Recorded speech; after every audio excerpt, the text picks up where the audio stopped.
guys, for the People's Show, 2 hours of nonstop MLB DFS conversation.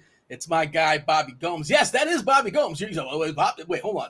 Bobby, freshly shaved Bobby Gomes looks absolutely spectacular. Thank you, Dean. Thank you. I appreciate it. I appreciate the compliment right off the rip. Yeah. That was a large chunk of our pre-show conversation. That, and we talked about Matlock a little bit too, amongst other things. Oh, and your hair, your spectacular hair, which, Tasteful Tides Tim, he was throwing on his tinfoil hat, and he was suggesting that quite possibly maybe that wasn't all natural. I don't know. I can't imagine he would throw that shade at you, or even like say it right to your face. But I don't think it's fully real. I think there's something going on with that somewhere. There's something not real about that. He's got some performance enhancers of some sort. You're saying it's somewhat real, but not fully real. He's taking PEDs for his hair. I'm very confident of this. You're saying Bobby is not eligible for the Hair Hall of Fame, is what you're suggesting. Correct. He's definitely got an asterisk next to his name. The Manny Ramirez of hair, I guess, or Barry Bonds. And that would be today's poll question. What's up, chat? Kindly hit that like button. Do subscribe. Do turn on those notifications. Do all those things. Hit all the buttons. Hit everything. Do we believe that Bobby's hair is real? Why not? I don't know why we wouldn't believe Bobby's hair is real. Derek in chat says, my wife loves some Matlock, which means, Derek, you're probably like 90, give or take. Tell your wife, I'm not sure if she's aware, but they're rebooting Matlock starring Kathy Bates. That's the thing that's happening. All right, so there you go. Get excited. Tim, I forgot for a second, we are mortal enemies. We are mortal enemies this week, or at least as long until, the Florida Panthers dispose of your dreadful Boston Bruins. Tonight's game 5. Hopefully we finish it. We knock it out tonight. And you know what? I see Stevie in chat. Yeah, Stevie's in chat saying 150 likes. So actually remind me about the podcast tonight. Yeah, I am going to be on, allegedly. I'm on the schedule. I'm going to be on the morning grind, which the people have been clamoring for it. Get excited. Ratings are going to get a huge boost for sure. And you might get a fully tilted me because the Panthers may have lost to Boston, and probably tilting some baseball as well. The other thing we're potentially tilting on this very show is the squad ride pick. Squad ride pick today was the Nationals. I tailed Brits. Nationals beating the White Sox in the very first game of their doubleheader. Spoiler alert, by the way, the second game does not a spoiler alert, but the second game does not count for the main slate. That's why it says 12 games. Actually, it's 11 games. We'll talk about it in a second. We don't care about the White Sox and the Nats. Top of the second, if you guys tailed it, 0-0. Man on second, so let's go Nats. But yeah, how are we feeling, Tim? I know Boston's very upset as far as some of the calls, and then the series could have gone either way. Maybe a couple punches or two that maybe a suspension should have happened. Any general thoughts as far as the hockey, Bruins, Panthers? Well, that goal was definitely a bunch of BS. That definitely should have been goalie interference. Like, that's fine that you guys are up 3-1. That's fine, but that goal definitely should not have been a goal. There's no question about it. And I feel pretty defeated, Dean, that I'm going to lose to your Panthers in back-to-back years. That is that's a tough scene for me. But now, if you win tonight, all of a sudden you're going to get some false hope. Is the problem? Yeah, I mean, if I make the comeback and win this, you'll never hear the end of it. I can promise you. What do you got, Bobby? You're chiming in, right?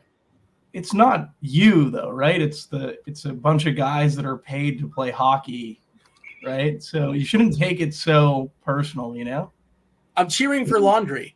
We won, they lost. I love that. We won, they lost. Attach yourself to positive. I have some complaints about the Bruins just in general. So they're supposed to be the big bad Bruins, right? That's the narrative that's played around these parts. And they got ragdolled by the Blues in the Cup in 2018, and the Florida Panthers are throwing them around. Brad Marchand knocked out of the series, just complaining, and it's not the same old team, So that would be what the Panthers do. The Panthers are a tough team. They're physical and they're highly skilled.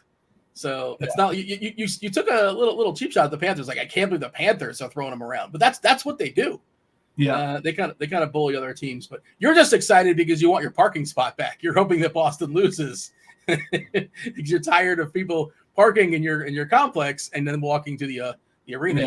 You don't want a game 6 at home because then your car is going to get towed again. Game 6 at home would not be great for me. It'd be negative EV. I'll tell you that much. I almost got towed today. Like we have street cleaning for no reason. Like they don't even clean the street.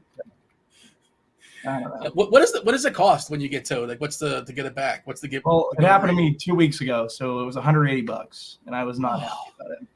That's amazing. Yeah. And what was it, a big infraction or was it like a minute? Like how nitpicky are they with this?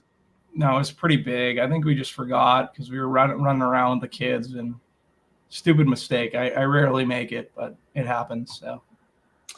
All right, 11 game slate. Yeah, B-Shot says Ray Bork is not walking through that door. It's been a while since Ray Bork has walked through the door. I feel like he's retired for like 20 years or so.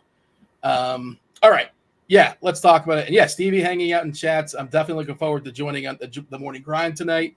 I believe we're going to be recording that tonight around 10 o'clock. Feel free to check out the morning grind, YouTube, and you can watch and join the show, and you can troll me live. Okay. So it's the Dylan Cease slate. Dylan Cease is going to be crazy, crazy popular. 45% owned currently as far as our projections on FanDuel. On DraftKings, where you got to roster 2 of these pitchers, his ownership is, I'm giving it a refresh right now. Hold on a second. I got to hit refresh. Tim, you have it in front of you by chance as far as Dylan Cease taking on the putrid Rockies? Big K rates, 54% on ownership. DK. Yeah, I got 54%. Yeah, 54% on DK.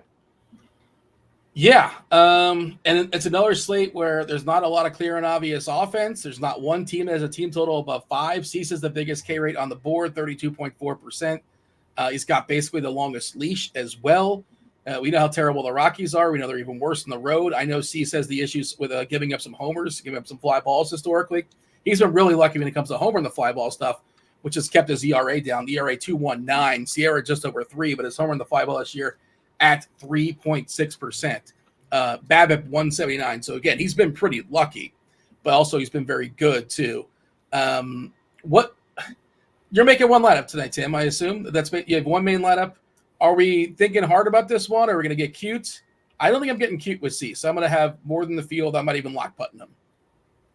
Yeah, I'm definitely playing Cease as my SB1 in my one team, both cash and single entry. That's very, very easy for me.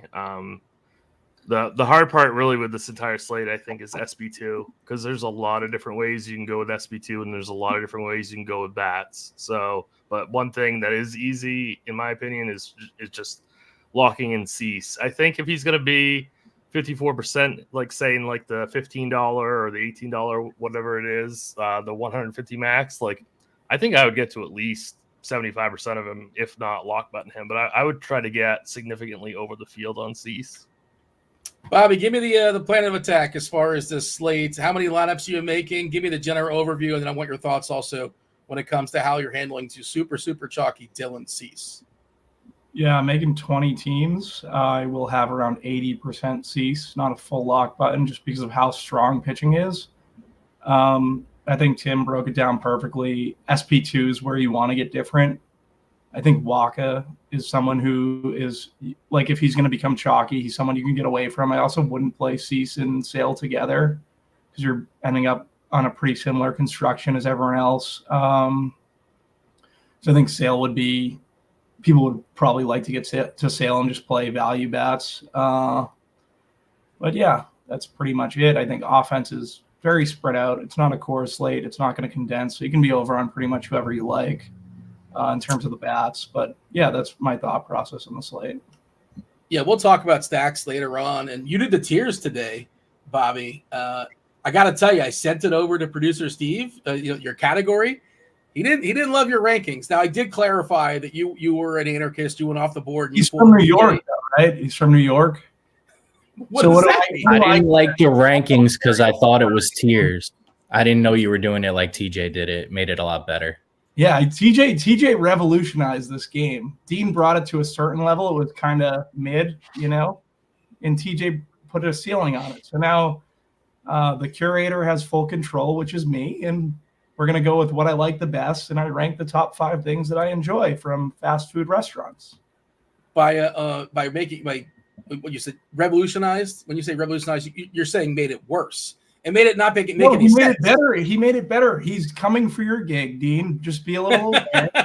He's got his own website. He's too busy. He doesn't have time to bump me off. I don't think. He might be looking to take you out. That's all I'm saying. And I think with the tiers, he's upped his game, and you're a little lagging. So maybe the higher ups will take that into consideration. And you never know down the road.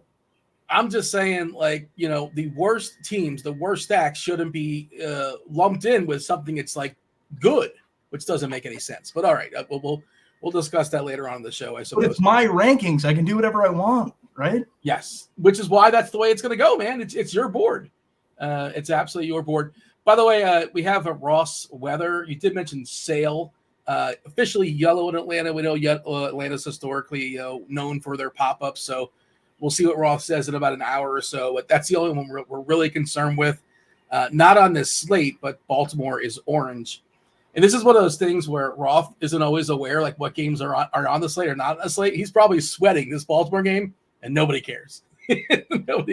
So somebody let Roth know, like, nobody cares about Baltimore. All right. Yeah, you mentioned Chris Sale. Is that something we can't do? We can't pair Cease and Sale. Sale 25%. Also, we do ignore the salary cap, and you're going to be left with a lot of nonsense if you're pairing Cease and Sale together on DK, because that's what, 21K in total. Average bat would be what, like 3.5 or so, give or take. That's my UCF math off the top of the head. I've not actually physically built that lineup, but you're not going to have much to do with as far as the sticks. But we did mention, of course, there are better offenses than others, but not one team is a team total above 5 today, which is still waiting for it to heat up across it's hot down here in South Florida, but, still across the country, it's like 50s and 60s and 70s, depending on.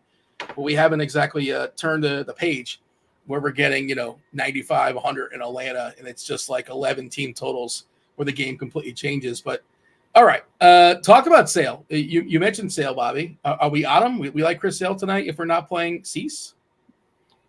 I do like Sale. I think in teams that I don't have Cease, I'll definitely have Sale or Sonny Gray or Logan Gilbert. The one I'll be fading up top is Ronel Blanco, just because I think Oakland's actually good, as crazy as that sounds.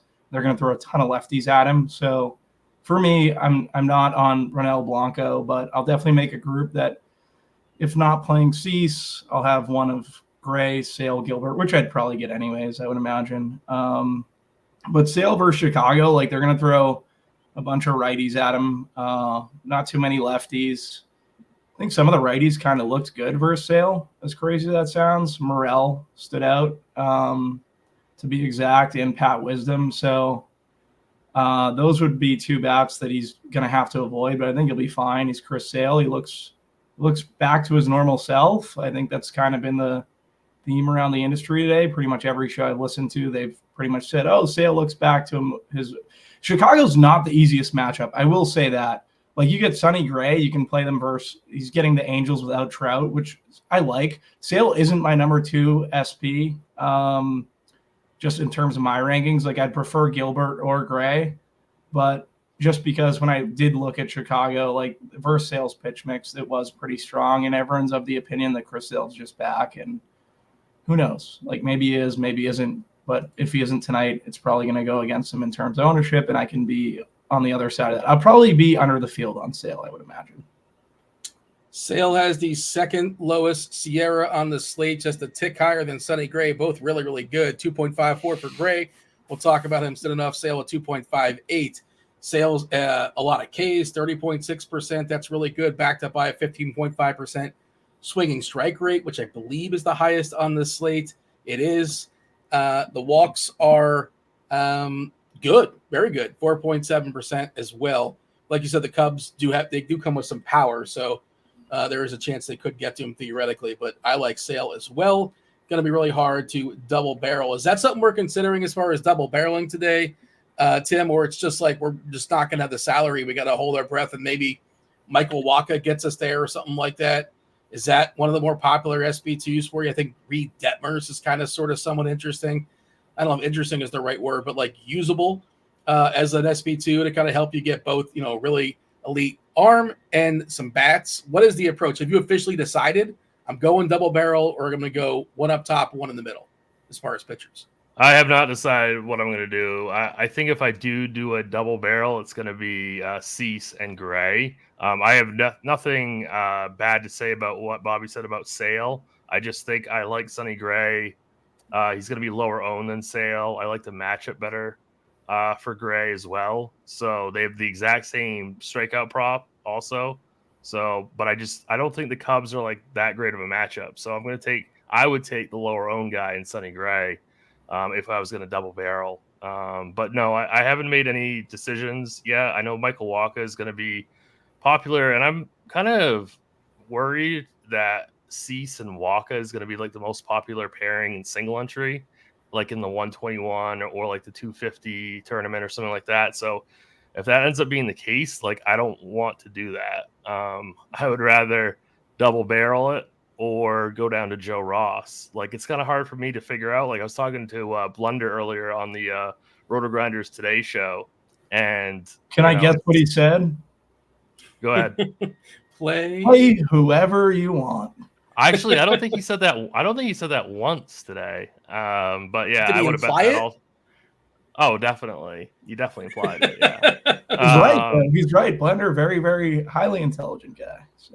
Yeah, so I don't know. I'm just worried that Wacha and Cease is going to be the most popular pairing, and if that's the case, I don't want it. That's my only hesitation, or about clicking on Wacha is because it's like I don't want to play into that pitching chalk if that's going to be the case.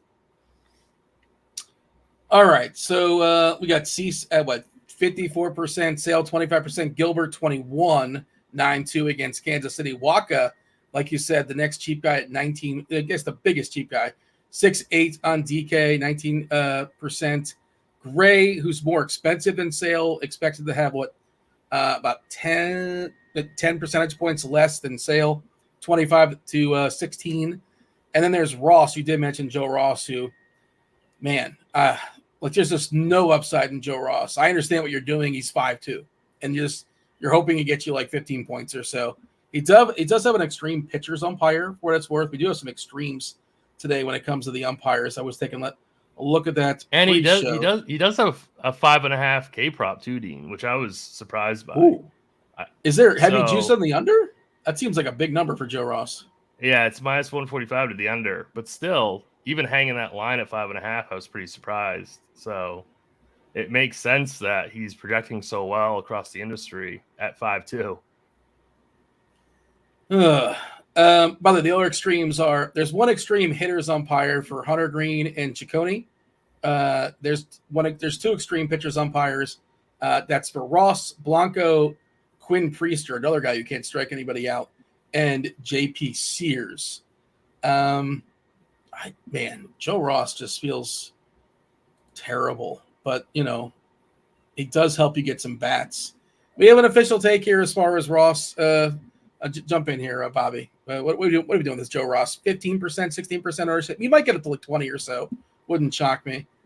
But he's just super cheap, right? Is basically the point, and he's mostly stretched out. So I really wasn't on Ross until you said that he had the EP. Ooh, you like that. And then his K prop was high, and I do like Milwaukee bats, and there's correlation there, and he's also getting leverage on Wacha. I was thinking I'm definitely going to be underweight on Wacha. I think the obvious leverage play on the slate is Seattle bats, which I'll have a couple stacks of. I think that's pretty much everyone can see that, I would say. But it's not Rockies. That's being too bonkers. That's being too crazy. I did previously. People used to tout situations like that, like you should be stacking against a guy like Cease in this spot. I just thought it was like a ridiculous thing to tout in general, because I don't know. I can pick a homer. Like I like McMahon to hit a home run tonight, but I'm not going to stack. You know what I mean? Like it just for DFS it doesn't make a ton of sense. Well, the other thing is just to your point. The other thing is Cease can go out there and pitch 5 1/3 and strike out 5 or so and give up like 2 or 3 runs and no homers. And Cease is kind of worthless, and the Rockies are worthless. Yeah. And that's the middle. It's not like binary where Cease is going to be great or the Rockies blow him up. The middle is where most of the stuff is happening, and like you just don't need either. Depending on. But of course, Cease probably he does have the best chance to put up like a 10, 11, 12 strikeout performance. But that's the part that like they're kind of leaving out, is that many times just because the person fails doesn't mean the stack against them did well. Go ahead, continue. Yeah, so I do think we want to get different off Waka, I will say. And I think Joe Ross, because I like Milwaukee, he's going to be someone that I'm going to get to, and the savings would allow me to get up to Dodgers bats, which I haven't done the deep dive on yet, but I would imagine I'm going to like. Chris Paddock is another one, like the Yankees. Basically, the K rate is very high, and he's good versus righties. Where he struggles is with left-handed bats. So it's like a high variance spot. Like you play Yankees bats, but you could also play some Paddock, and Paddock's been good his last 3 starts. So he would be someone I think you can consider as someone to get off Waka with. Gavin Stone, I just ran MLB, just our Sims, and he hit my first team. Obviously, I'm playing Dodger bats, so don't mind Stone. I really like Reed Detmers versus St. Louis. St. Louis is not good at baseball. And I dove into the pitch mix prior to the show, and it showed exactly what they are, not good at baseball. So I like Reed Detmers at 8-3. I will say, so on the higher end, like on teams where I'm like between Gray and Gilbert, I think I prefer Gilbert, or I preferred him coming onto the show. The K prop with the juice on the over for Gray, I think makes me, and Tim liking Gray and knowing Tim's acumen for picking pitchers, makes him want to be my second highest owned. But I'm still going to go with my gut and lean Gilbert, just because you get the savings with Gilbert too at 9-2, where Gray's 10-5, right, coming off a less than spectacular outing. Do you want me to rank these guys? Cease, I'll go Gilbert, Gray, Sale for the top end. And below, I'd go Ross, Detmers, Paddock, and then Waka. Tim, do you agree with that? Gilbert, Gray, Sale? I'd go Gray, Sale. So Cease, Gray, Sale, Gilbert on the high end. Alan just brought up Quantrill in the chat. We're not thinking about Cal Quantrill, right? I don't think you should play Quantrill. Okay. Yeah, I don't think he's really on anybody's radar today. Of course, it can always work out, but there's really nothing really about the numbers that suggest that is necessarily the right play. What was your Gavin Stone take, Bobby? It's just that he's popping up in Sims, so you think he's interesting? Basically, good ballpark. He was on the first Sims team that I ran, and I hadn't considered him until I saw that. Sims have been pretty good to me, so I'll consider him keeping the pool. If he hits. But I am playing Dodgers, right? So for me, I think just to leave him in the pool is fine. I don't know. I don't love him more than a guy like Paddock or Ross, but he's going to be in the pool. And Detmers is in his range, and I greatly prefer Detmers. I'm curious what St. Louis is going to do with this lineup against Detmers. So they really don't have a lot of options either. They're not very deep these days, the Cardinals, but Detmers is kind of reverse splitsy. We're not projecting Matt Carpenter to be in the lineup, but I think he probably should be. Just looking at their other options, I'm curious if he's going to play or not. That also kind of matters. Just as like a salary saver, he's still really, really cheap. He's been leading off versus righties. But again, Detmers is kind of a reverse splits lefty, so I'm curious if we're going to see Carpenter crack this lineup. But did you want to give me your thoughts as far as Detmers, Tim? Lefty here facing the Cardinals. No official lineup just yet, unless I missed it. No, I don't think it's out just yet. Yeah, I have absolutely no issue if people want to play Reed Detmers. I'm probably not going to get there. I also don't really want to play chalky Cardinals. So if the Cardinals are going to be chalky, which it seems like they're going to be, they have been kind of all day. I have absolutely no issue if people want to play Reed Detmers. I'm looking at some of these Cardinals numbers, especially for this current season. Like, yeah, not the biggest sample size, but it is so ugly. It's just a sea of red on plate IQ for the Cardinals. So, yeah, I don't know if, like, the only argument, I guess, against Detmers is that I think that, I don't know, I think guys like, Gilbert have a higher ceiling. So I might like pay the extra money to get to him, but I don't have a problem with people playing Detmers. Yeah, it's a salary thing is kind of where I'm at. I would rather have Gilbert too, but just Gilbert's distinctly more And by the way, you say St. Louis is going to be chalky, and chalk is relative on an 11-game slate when it comes to hitters. What is chalk? Like, what is that number for you? Like an 11-game slate, like 20%? You're right. That's a good call though, Dean, because I think ownership's going to be really spread out. But I am like, if Dylan, like, I'm pretty sure that Dylan Carlson is going to be like a very, very chalky leadoff guy at 2,100, which I can't stand, and I'm worried that I might actually have to play him in cash games. So, but for tournaments, you know, I don't want to play him, you know, so it's definitely one of those interesting things. I think ownership is going to be super spread out in terms of bats, because there's so many different ways you can go with SP2. And there's really, frankly, a lot of like, you know, like totals, similar totals, team totals on the slate. So, you know, there's a lot of different ways you can go with bats as well. I think that you're oh, go ahead, Bobby. Dean was also afraid he was going to have to play Dylan Carlson because you're not the only chalk donkey on this telecast. So I think, as what Tim is suggesting, a lot of people throw their cash game in the single entry contest. People just do that. I'm sure Tim notices that sometimes, and you probably shouldn't be doing that. You should probably you want to do like a cash plus, that kind of thing, like a 3v3 with your cash stuff, you know, sure.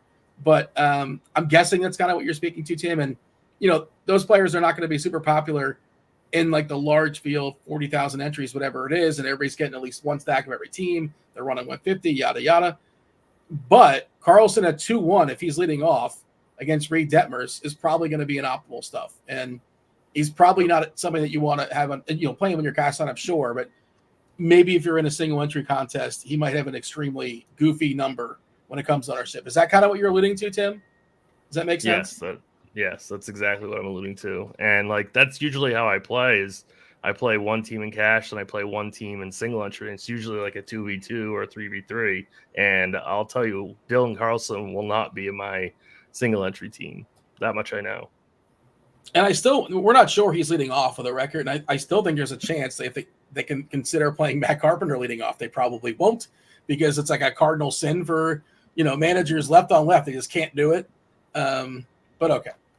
By the way, just kind of scrolling through other cheapies, like Soderstrom still 2-1 for Oakland. I know Bobby mentioned Oakland. I saw there was a tweet out there where Oakland's got like the most homers in baseball in like the last 14 or 15 days, 16 days, whatever it was. And, I'm not really afraid of Blanco. I think Oakland didn't work out yesterday. I had a fair bit of A's. They had their chances. They just missed in some spots, but they only put 2 runs on the board. I'm happy to go back there to kind of light up Phil stuff. It's still not spectacular, but they are cheap. And Bobby, you mentioned Blanco. I just think he's too expensive. Like I can't see myself paying that much. I'm not a total believer in him either, but the sample size is too small for your liking, Dean, I would imagine. Well, he has the biggest walk rate on the slate. I don't like pitchers that have a high walk rate, general rule, 11.4%. I don't know who does. I don't know who's like attracted to that. The K rate's fine, 23.3%. I just don't want to. It doesn't make any sense. Why would I spend? I know the matchup theoretically is good against Oakland, but they're not as horrendous as we want them to be. And I just think that the pitchers around him are just distinctly better, and that's that. But I'm guessing it's all reflected in the ownership. I'm pulling it up now. He's not going to be heavily owned, right? I don't think so. Like Hunter Who are you Green, talking about? Blanco for Houston. Oh, 10%? Yeah, I don't think he's going to be like 10%. Yeah. How many? Do we have a starting lineup for them? Like, how many lefties do they throw at him? I worry about the lefties. For Oakland? Yeah. Yeah, we have an official starting lineup. So we got I think we got some switch hitters as well. There's 4 lefties. Toro, Blade, Soderstrom, and Kyle McCann. And there's some small sample stuff, but like a lot of these guys have shown power versus righties. Rooker, a lot of power right on right. Langoliers as well, a lot of power right on right. We talked about those Crawford boxes that Bregman took advantage of yesterday. Kind of got a cheapy homer, but put on the board. He had 2 homers there for Bregman for that Houston stack. It finally got there in the 8th inning. If you were on Houston yesterday, facing a lefty today, so they won't be as popular. Good Lord, Washington had 2 guys on, first and third, nobody out, and they could not score a run. What a bummer. All right, I'm tilting this squad. The second Washington game isn't on the slate, correct? It is not. It is not. Yeah. I wanted to get the squad ride pick. We're down 1-0 currently in the bottom of the fourth. I think Hunter Green's pretty interesting. You know, if we're going to get him at 4% or so, I'm seeing on FanDuel like 1%. We know he's got an electric arm. He can strike out the world. Sometimes he doesn't fully harness it, but also no Ketel Marte in this Arizona lineup as well. And we're like, I think it's 3% is what the ownership is, 4%. And it's an interesting, 8.6. So he's not fully, you got to fully pay up for him. I'm not making enough lineups where I'm like for sure going to play him, Bobby. You are. You're playing 20. Do you have Green in your pool?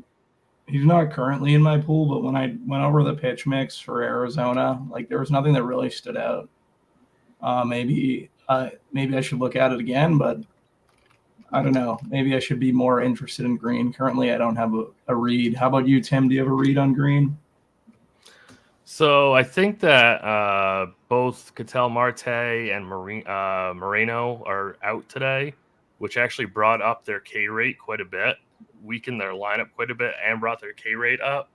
So their overall K rate up, I should say.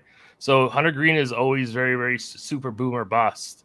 And if he's going to be really 5% owned, I don't have a huge issue with it, especially with this version of the Diamondbacks lineup. So, I don't hate it. I also wouldn't hate getting to some Arizona bats if I was making multiple teams, because we know that Green can give up a lot of fly balls. So it's definitely a boomer bust play. He is an extreme hitter too. Ooh. And he's also wild, right? It's just one of those things where I think you play both sides of it. He's got huge control issues. Like he's got a high K rate and a high walk rate. What's the patience level for Arizona? Like are they? They're pretty good, actually. I think they draw quite a few walks. So maybe I should be more interested in Arizona. But what about the current lineup, though? Top of the order, the first four guys are in the green.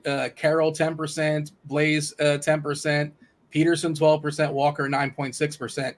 Then they get a little more swing happy. Gurriel 5.1% as far as walks, Suarez 7.9, McCarthy 7.8, Newman 5.3. Newman, and then Barnhart at 12.9%. If he's not walking, he's stinking up the joint because Barnhart is terrible. As Tim alluded to, two of their better bats, I guess a downgraded catcher and no Ketel Marte.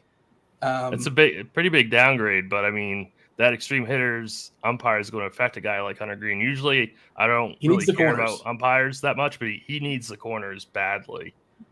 And then some. If he can get an extra inch too, it would certainly help him as well. But I'm just saying, like, as like a tournament flyer kind of thing. Like, if I told you he struck out 9 tonight, you wouldn't be shocked. Like, that's something you can definitely do. Yeah. His K props 6.5 plus 105. So I don't know. I don't like the Green play, but I do think it's boomer bust. I think you guys make a good case with the EH. Yeah. I mean, ideally, I tried to make big decisions off of that specifically, but why did they take Sonny Gray's K prop down? Is there something funny with the Angels lineup that we missed? I don't know. Did it just drop? Angels lineup came out all of a sudden? No, I'm sure. No. Like, who could be in there? Who could be in the Angels? Tim Salmon, Mo Vaughn. Who's making an appearance for the Angels today? Jim Edmonds. Garrett Anderson. Swing on the show. It doesn't get enough. Jim Edmonds had a better swing than Ken Griffey Jr. I think it was close. Well, no, that's not true. It was a nice swing, but let's not be ridiculous. It was, and the left-hand side is just beautiful in general. He's the best, but Jim Edmonds is right there. Doesn't get enough credit. And Manny from the right side. That's it. Manny. Sheffield, by the way, the best swing from the right side. No, not at all, dude. Like the pre in the box, like cocking it back and forth with the bat. I mean, just how if you weren't intimidated, like when you see Sheffield step in the box, now you're just frightened. The way he just basically he's telling you he's going yard. I think you've made this case before because everyone's done it, but it seems like such an uncomfortable way to stand in the box. It has to look good, it looks intimidating, but I don't think the swing itself was like a sweet swing. Maybe that's the wrong take. A lot of them kind of end up in the same place, but there are some weird ones over. We don't have a lot of weird stances like we used to. Mickey Tendleton's another strange one. On Toronto? Yeah. Oh, Joey Bats. Yeah, he had a funky. No, not Joey Bats. Who was the guy who like faced you? Oh, you're thinking Tony Batista. No. Hold on. Tony. Geez, it's Tony something. No, not Tony Womack. Maybe somebody in chat can help us out with this. This is very important stuff. Julio Franco, who I ran into in a bowling alley during a sports cards convention. He had a great betting at a sports cards convention, Dean. You're like, he might still be playing baseball in Mexico. He played baseball forever. Julio. I think he played into his 50s. If aliens, if like 1,000 years from now, aliens are trying to figure out who would be at a sports cards convention, they would look in whatever, like if there was, it would be a picture of you, just a guy at a sports cards convention. Thomas is saying Jeff Bagwell. Yeah, the Bagwell squats, and we can come out of it. Portnoy saying strawberry. Portnoy made that famous again, the Bagwell. Who did it? Dave Portnoy. That's how you know his batting stance. I don't know the backstory on that, but yeah. Tony Phillips is who we were thinking of, according to the chat. I think that's who we were talking. He kind of was standing the wrong way. It's not whom. It was Batista. It was someone. It wasn't Joey Bats though.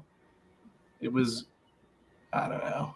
Are you and Portnoy good friends? According to the producer Steve, you guys are boys. No, I seen the Bagwell all over Twitter. Dean, you don't remember that? I don't recall. I might have seen it, but I don't recall seeing it. Okay. But we've derailed the conversation to like greatest batting stances, which is a fun conversation for sure. Kevin, I don't remember Kevin Youkilis. Tony Clark, who's like it's not good. No. I don't know even know what he was doing with the bat. Like he didn't have two hands on it. Oh, the Greek bought a walk. Kevin Youkilis. By the way, Griffey had the sweetest swing of all time. I don't know. Something about lefties when they connect. It was Griffey, but Jim Edmonds is up there, man. I'm telling you. Prettiest swing today when they actually connect, Bryce Harper. What about Bellinger? Yeah. Bellinger's good too. That's good too. Or Corey Seager, all lefties. They have a similar finish, Bellinger and Harper. Yeah, it's something about lefties. All right. Have we missed anybody as far as pitchers that we should be focusing on?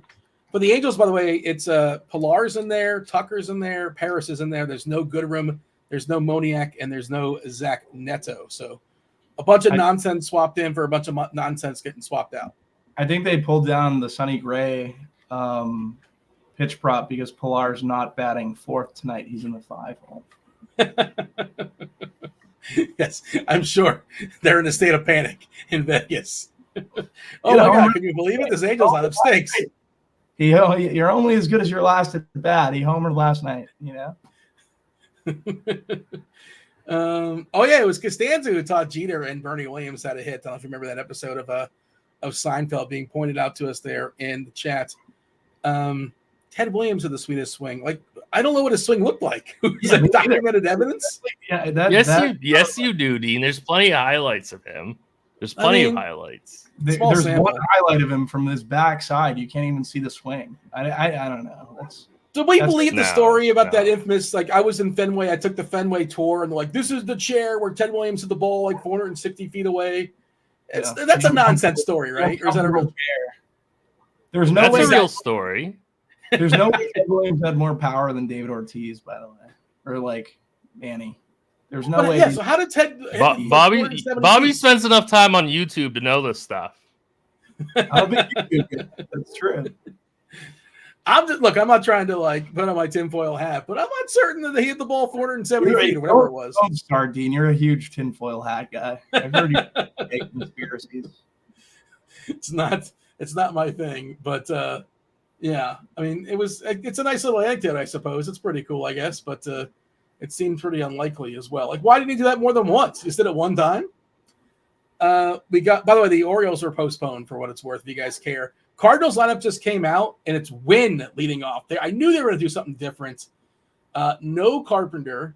Wynn leading off, Donovan, Goldie, Arenado, Burleson, Carlson, Gorman, Pages, and Ciani. So no Matt Carpenter. Like, do you not know that, like, you're facing a reverse splits lefty? Like, I don't understand. Like, I don't pretend to know more than these. Like, it's very simple, very basic stuff. Like, do we not even look at this? What are you doing throughout the entire day while you're prepping? We're for the bumping game? Detmers, correct? I mean, we're not. This is kind of what we expected mostly, but like the Cardinals are gutless and they stink, right? How many lefties is that? I'm trying to see off the top of my head. We're still getting like 2 or 3. Gorman's a lefty. Burleson's a lefty. We got switch hitters, but the switch hitters aren't going to have on the left side, obviously. Anything else we should mention as far as pitchers? Any pitcher that we didn't focus on that we should have? Tim, anybody want to stress when it comes to pitchers? There's a lot. Does Bobby? Are you gonna play any Chris Paddock? Yeah, I'm playing Paddock just because the Yankees can strike out a ton. Okay, yeah, that's what I thought. I think he's an interesting. I wasn't sure if you gave it your off take of on him. Waka. Yeah, I do too. I think he's a super interesting pivot off of Waka and/or like a Ross type guy. So yeah, I like Paddock quite a bit for large field GPPs. So let me. What do we have for? What's the Yankees team K rate? Just want to pull it up quick. All right, I got it right now as far as the plate IQ.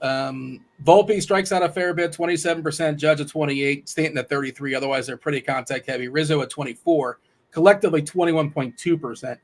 Really patient as well, especially up top. Soto, Soto loves himself a walk, 17%, Judge at 16%, Stanton around 10, Wells at 10 or 11%, Torres at 9%. And there's a lot of power there, obviously, as well.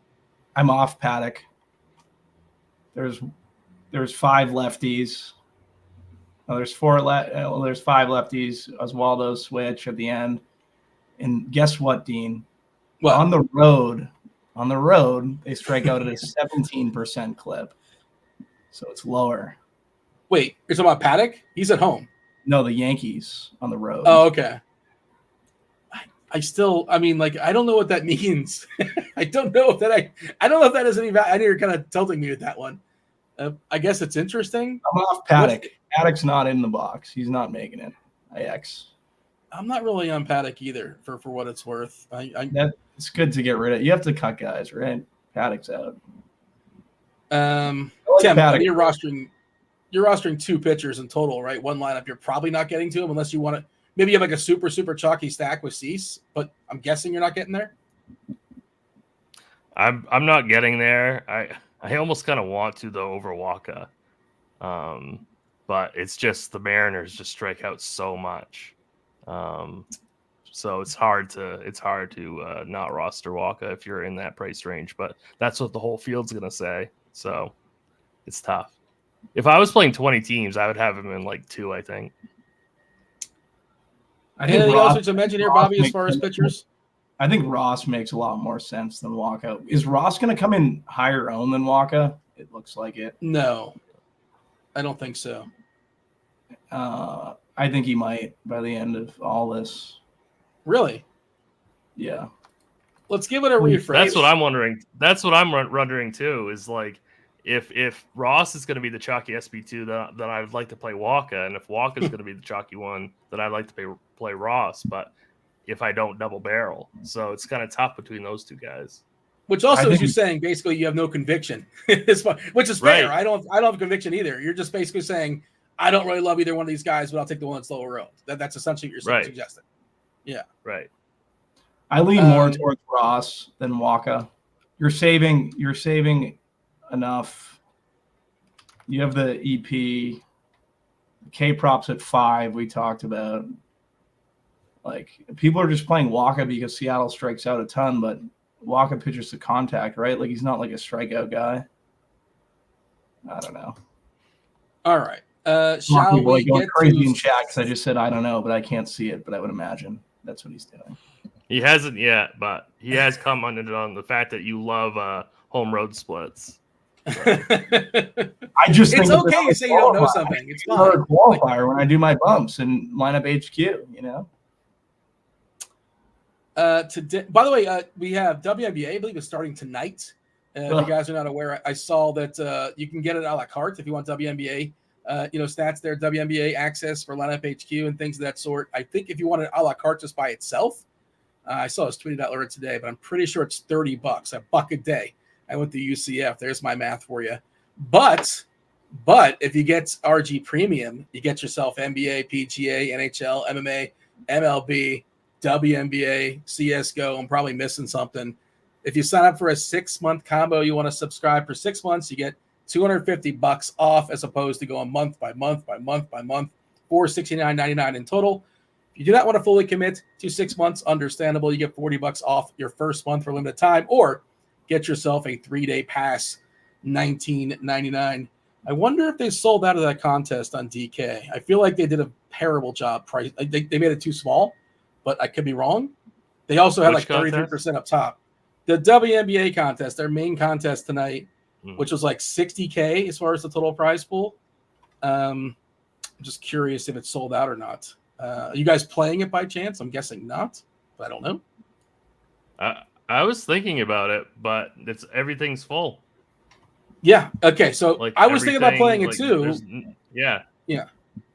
But they overloaded the top. There's a $10 with 5K to first, and there's a 111 3 max with 100 people. I might play that. There you go. But all the featured contests are already gone. Yeah, I thought it was a poor job with their setting those contests. I thought they would be able to fill them pretty quickly, and hours before that slate starts. And again, feel free to check out if you have RG Premium, if you have you have access to WNBA stuff as well. All right, let's talk about stacks. Ranking my stacks today was pretty tricky, was pretty difficult. I'm curious where you guys are at. Just a lot of good teams and not amazing matchups necessarily. Some tough pitchers out there as well. As far as the tiers, Bobby, you set the tiers for the people. Let's have the chat tell us. And now, not your least favorite, because least favorite doesn't even hit the board. Just your top 5 or some of your favorites. It was fast food items. Is that correct, Bobby? Is that what your tiers were? That was correct. That was the quickest thing I could think of to get rid of the busy work that Dean tried to make me do today. It took you all of 5 minutes, maybe 6 minutes. And you volunteered for it, to be clear. I say I don't force it on you. I say, hey, here's the thing. I think it's forced. You kind of force it, Dean. It's passive aggressive, but you do it. 100% passive aggressive. Yeah. Again, I always have a list ready to go. If nobody else wants to do one, I'm perfectly fine stepping in, but I like to yield. I like to be inclusive, which is why I ask you guys first. Let's see. Frosty from Wendy's coming in there. Didn't they get like funky with their flavors? I feel like they have wasn't it like for years like just chocolate, and now they have like banana or strawberry. I've seen commercials for it. I have orange. I think there's like an orange Frosty now that exists. Not certain. They've been doing seasonal flavors. Is that what it is? Wendy's is doing seasonal flavors now? They had Bobby's favorite. Sosa knows. They had Bobby's favorite pumpkin spice. Hi. They had now they have orange creamsicle. Is your child a big fan of the orange creamsicle? I heard some excitement over there. She's excited. True North says A&W onion rings. I've never been to an A&W. I feel like that's like in the Midwest mostly, but I'm not sure where A&W locations are. But I've never been. Am I missing out? Not sure. All right. So let's go ahead and reveal the board to the people. Bobby, tell the people why you put the things where you put them. Yeah, I just ranked my favorite fast food items. In-N-Out Burger for people on the East Coast is pretty much a delicacy. I walked 3 miles on a highway in Vegas to get it one morning after being hungover, so that put it at the top spot. Crunchwrap Supreme is fantastic. I don't care what Tim says. He said it's too high on the list. In my list, it's not too high. It's number 2. It's your list. It's my list. I have creative. What's the word you were using? Freedom, liberties. Creative liberties. Yeah, it's my Freedom list. control. Wendy's spicy chicken sandwich. Could have been 2, but we gave it 3. Chick-fil-A spicy chicken, 4. Also very good. I wouldn't put it above Wendy's, but it's definitely in there. And then Big Mac, just going to go with the traditional. And again, these are not like you didn't do like 1 amazing, 2 really good, 3 about average, 4 bad but not the worst, 5 the worst. These are my 5 favorites. 5 favorites. In case people are just tuning in. Tim, you have any issues with this? Any umbrage? I think Crunchwrap Supreme is way too high. That's a bad I wouldn't take. even have it on the list, to be honest with you. That's an awful take. I agree. Big Mac should definitely be last. I would go the Junior Bacon Burger from Wendy's as my number 2. All right, there you go. Lots of people in chat are chiming in. Whataburger in Texas. Yeah, that's just specific to one state, but I did have Whataburger once. It was pretty solid. Mr. Gerg wants to know, what about the Baconator? Is that too much for you, Tim? The Baconator? You want the Junior? The Yeah, I go Baconator? with the Junior. I go with the Junior Bacon. You gotta watch those arteries, Jack. Yeah, it's a good call. But did you not have an Uber access? You said, what made you walk 3 miles? Did you want to just like work off whatever you're drinking off the previous evening? Or why did you not have your phone? You said, screw it, let's just walk, and you're in a desert. You realize I don't know what time of year it was, but that's a. But where was it from? What hotel? I'm trying to think. 3 miles away. I think I know where the In-N-Out is. I think it was Aria. I think. Yeah. It was a rough. Thinking. It was a rough morning, Dean. But why Uber was never considered? Or you didn't really, it was not as close as you thought it was. That's probably what it was. I think that's what it was, and then I just kept walking. Yeah. Okay. First game on the board. Tim, you're going to go first. Tampa, the Rays at Boston. Pavetta at home versus Savali. 9 is the total, basically a coin toss. Boston slight favorite. Where are we throwing the Red Sox and the Rays, Tim? I would go Crunchwrap Supreme. Both the bat and our RG projections have this as the top stack on the board. Personally, I don't want to put them as the top, so I'm going to go 1 unit down. I think that, I'm pretty sure Pavetta is still going to be on a pitch count. I think it's still kind of decent hitting weather at Fenway, blowing out to the monster, which is really, really good. So I think Tampa Bay is a really, really great stack today. Any issues, Bobby? I think they're both very good stacks. I think they're fine in that position. Josh Lowe, someone I like a good bit tonight. Just want to pull up who else. Devers, Abreu. Did they make the lineup? Abreu made it. Yep. Devers and Abreu for the Sox. I would imagine Connor Wong's going to be a staple in Dean's lineups in the 3-hole. He's fine, but he's not going to be a staple. He's going to be a staple in the 3-hole. He's been overachieving this year, and good for him. But he's not a traditional 3-hitter. And you get a catcher in the 3-hole, sure, but no, he's fine. But I'm not singling him out. It is, by the way, as Tim alluded to, a positive bump when it comes to weather. They're not massive, but in 90 game sample, 5.4% bump in homers, 10% bump in runs, 70 degrees, 13 miles per hour going towards the monster as far as the wind. Okay, Cubbies at Atlanta, Tyon versus Chris Sale. Atlanta, pretty big favorite here, 2-1 favorite. Still without Austin Riley, so that lineup is significantly weakened. With that, Zach Short is now in the 9-hole. Still really, really strong, obviously, in the top half here.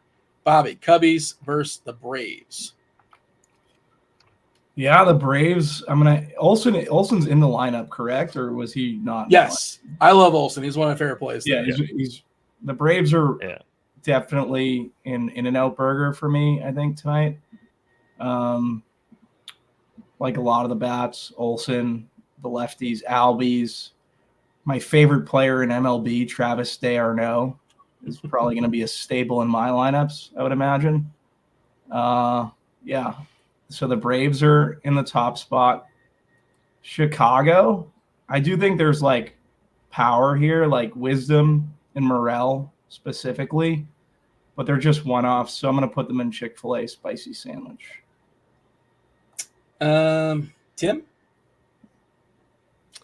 Yeah, Atlanta's definitely in and out burger. I'm fine with putting the Cubs in the Chick-fil-A spicy chicken.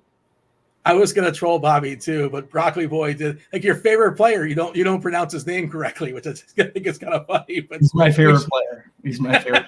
So I can pronounce it however I want. To be honest, I have creative control of everything. Broccoli Boy's not sitting in this chair, Dean. It's Big Bob. Several people in the chat are touting Zaxby's. Zaxby's kind of a regional thing in the South, so I guess you've probably never been to a Zaxby's, Bobby. I imagine. I think it's just Southern. No, yeah. If obviously people, if it was their creative control, they could put it on there, but it's mine. So I was just asking if you've ever been before. Have you ever been to a Zaxby's? I've never been. Never been. Yeah. Never been.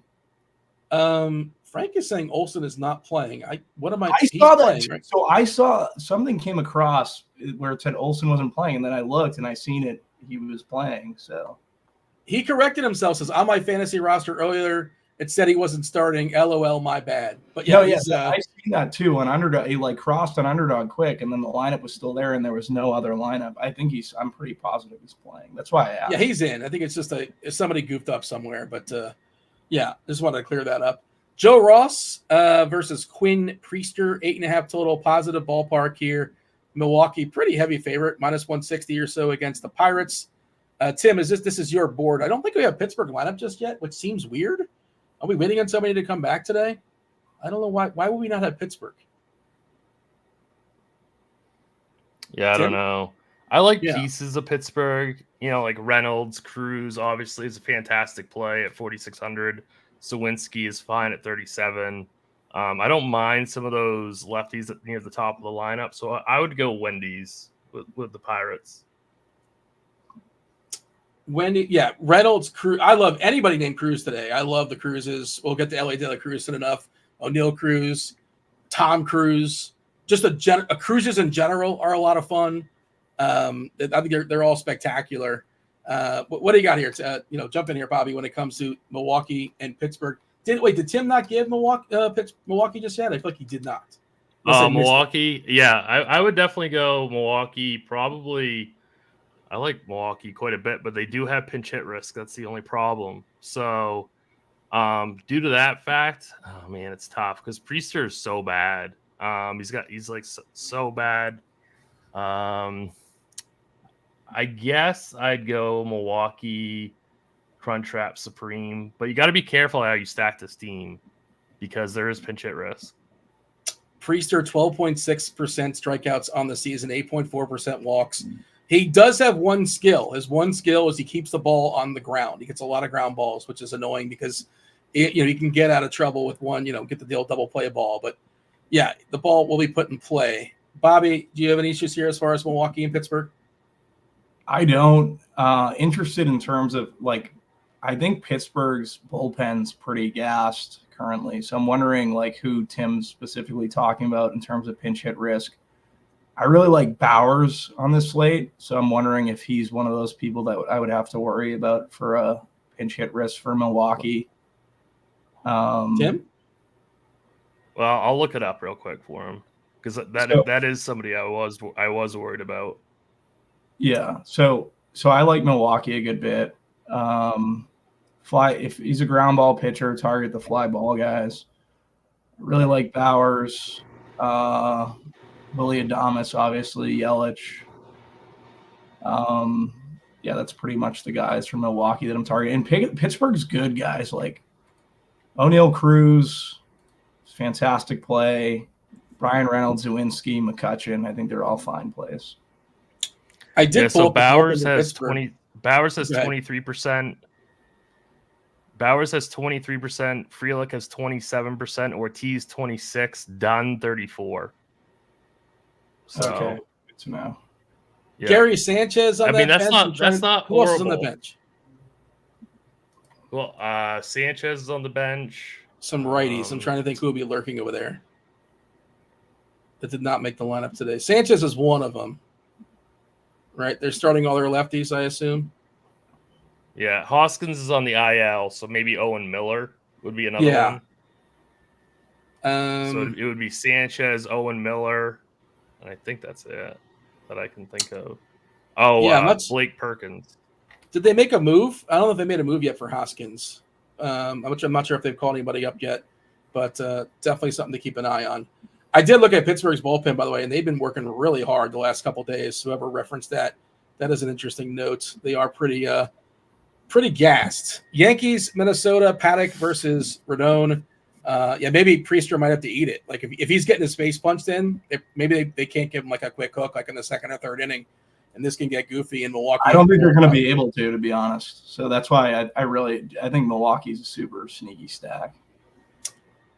Yeah, I like Milwaukee as well. All right, Rodon taking on Paddock. Rodon facing 9 righties. Paddock taking on the vaunted Yankees. 8.5 total. Yankees slight favorite here. Bobby, what do you got? Yankees, Twins. Yeah, Yankees Crunch Wrap Supreme. Twinkies. I like the Twinkies a little bit. Let's go Crunch Wrap Supreme. Maybe that's a bad take. You have to worry about pinch hit risk with them. That's another one. No Julian. Like the ones that are on high alert, and I guess Tim's got it right in front of him, but Manny Margot is probably like a 50% chance of getting pinch hit for today. 65%. And he grades out really well versus Rodon, for what it's worth. And Austin Martin. I bet you Austin Martin's got a big number too. He might only get 2 at-bats. He almost he's a righty hitting in the 9 hole against Rodon. Rodon comes out. They probably bring a righty in. Rodon's not going to go through the lineup 3 times. So the 3rd time up, it's going to be a righty against Martin in like the 6th or 7th inning, and Martin might get pinch hit for. What is his number? So should we move the Twins to Wendy's? So it's Margot 65, Miranda 41, Farmer 53, Martin 31. So Margot is clearly the highest on the entire slate. I mean, the other part of that is that the Twins are up 9-0 in the 3rd inning. Like, who cares, right? And then they probably keep their guys in because, again, and they give Julian like a full day off, that kind of thing. I love Jeffers as like a big spend to be different at catcher. You know, you were talking about Wong being my guy. If salary wasn't a thing, I think Jeffers is spectacular. Ditto with Contreras. So we talked about as far as Milwaukee. It's just really tough to spend that much money on your catcher, but I like them both a fair bit. Okay. The Yankees bullpen I wouldn't want to attack either. That's why I'd bump them down to Crunch Wrap Supreme. Would we fade Bowers in cash because of pinch hit risk? On FanDuel, he's so cheap. He better be really, really cheap on FanDuel. I don't know how much he is, but Tim, you have a thought on that? I don't know. He's probably like 2.3 or 2.4, something really cheap down there, but I don't know how necessary he is. It's got to be in the low 2s. Otherwise, like if you're paying $3K for Bowers, he's 2.9. I think you could fade him in cash. Yeah, should have went through that. That's Pittsburgh. Too much. How many lefties are lurking in that Pittsburgh bullpen is the other thing I'm curious to see. That are actually kind of sort of somewhat rested because, you know, you guys are saying that they worked pretty hard the last several days.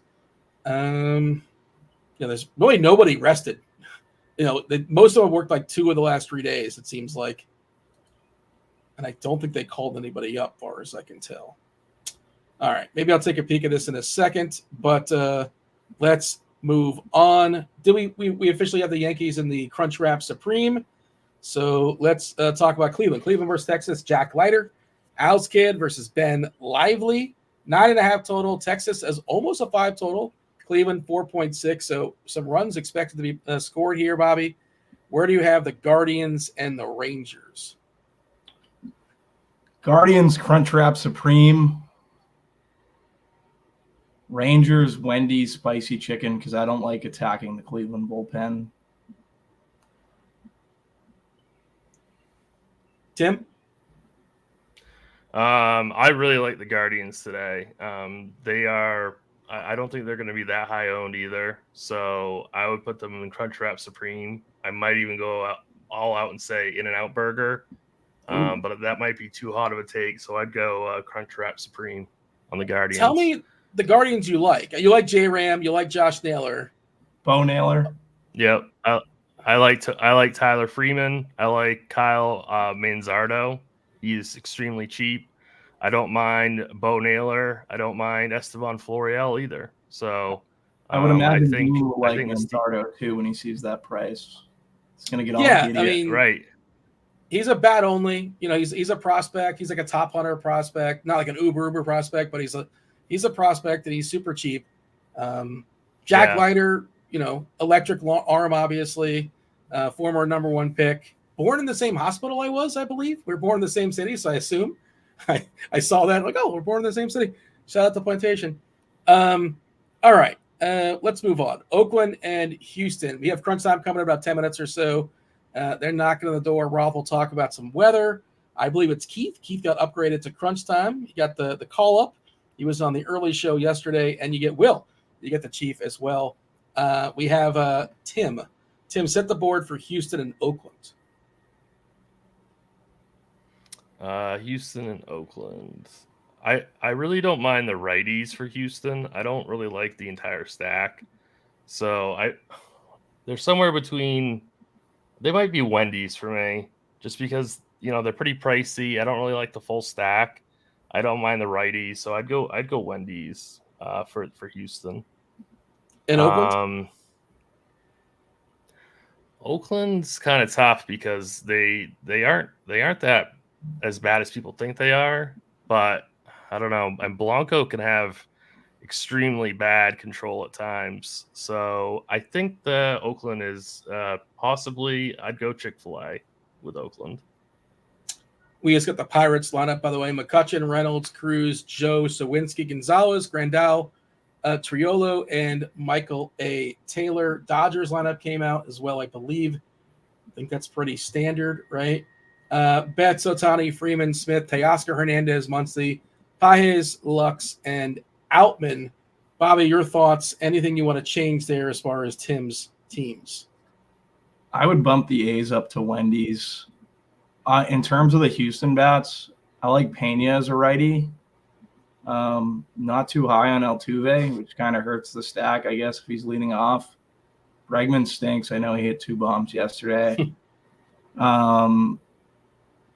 But I also like the lefties are just self-explanatory. Kyle Tucker, Alvarez. I think Singleton is an interesting bat here today. Just because how hard, look at his hard contact and pretty much everything in plate IQ. Yeah, for me, I would put the A's and Wendy's in Houston and Wendy's, but not on the righties like Tim is really. Not on outside of like Pena and Diaz. I really like Houston as a full stack. I don't know if I'm going to be picking pieces. Love Altuve, of course. Altuve at home versus lefties here is pretty standard as far as the split. Much more vulnerable versus righties than he is versus lefties. But, of course, Tucker and Alvarez, they can smash anybody. They can smash lefties, but they're not like elite jumping off the page like first player I want to spend up for on this slate. St. Louis at the Angels, 7.5 is the total. St. Louis is a favorite here, minus 144. Gray versus Detmers. Bobby, set the board for us. St. Louis and Big Mac for sure. Is that ownership accounted for? What do you mean? You think they're going to be popular, St. Louis, or you think they just stink, or both? I think they just stink. And like, look at their stuff and plate IQ. The pitch mix is terrible. I like Detmers a good bit. I don't know how much I'm going to be getting, but definitely Big Mac for St. Louis. The Angels, I think Chick-fil-A. I think there are some like Ohape and Adele I would have interest in for the Angels.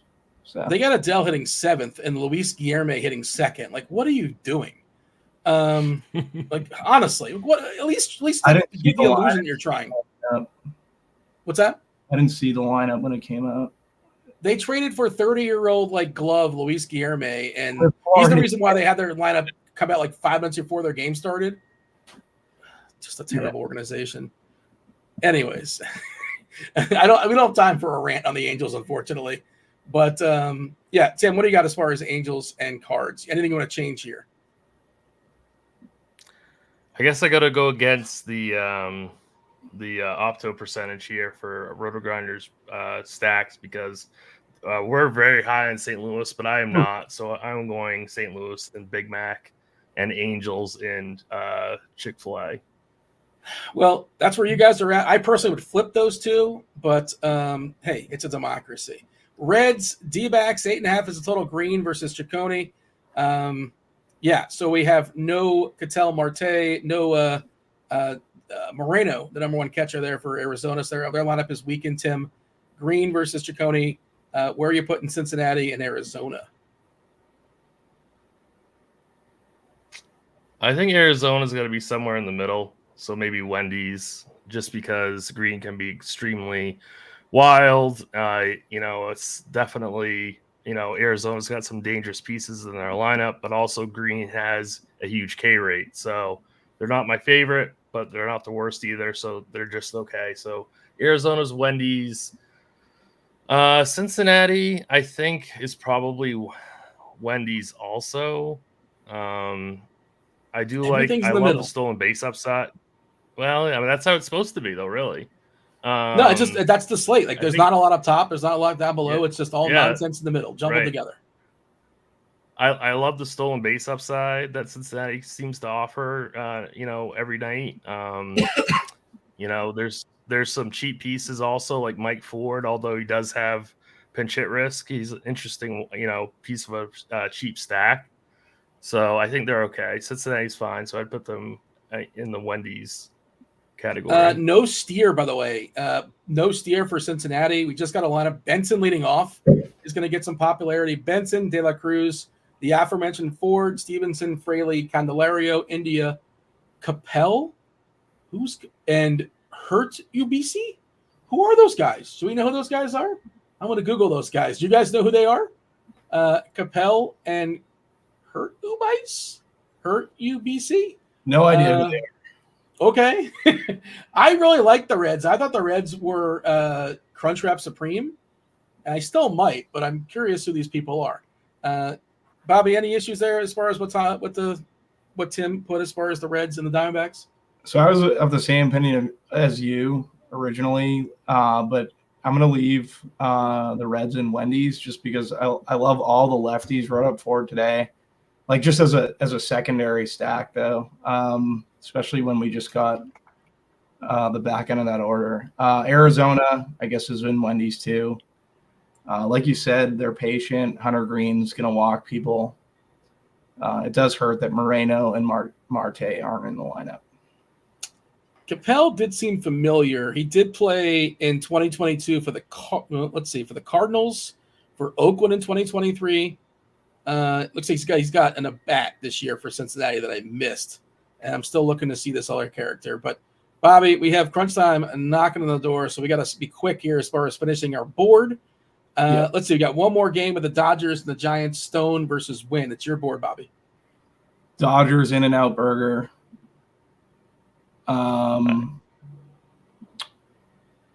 They're playing the Giants. I haven't even gone through the Giants or lineups much.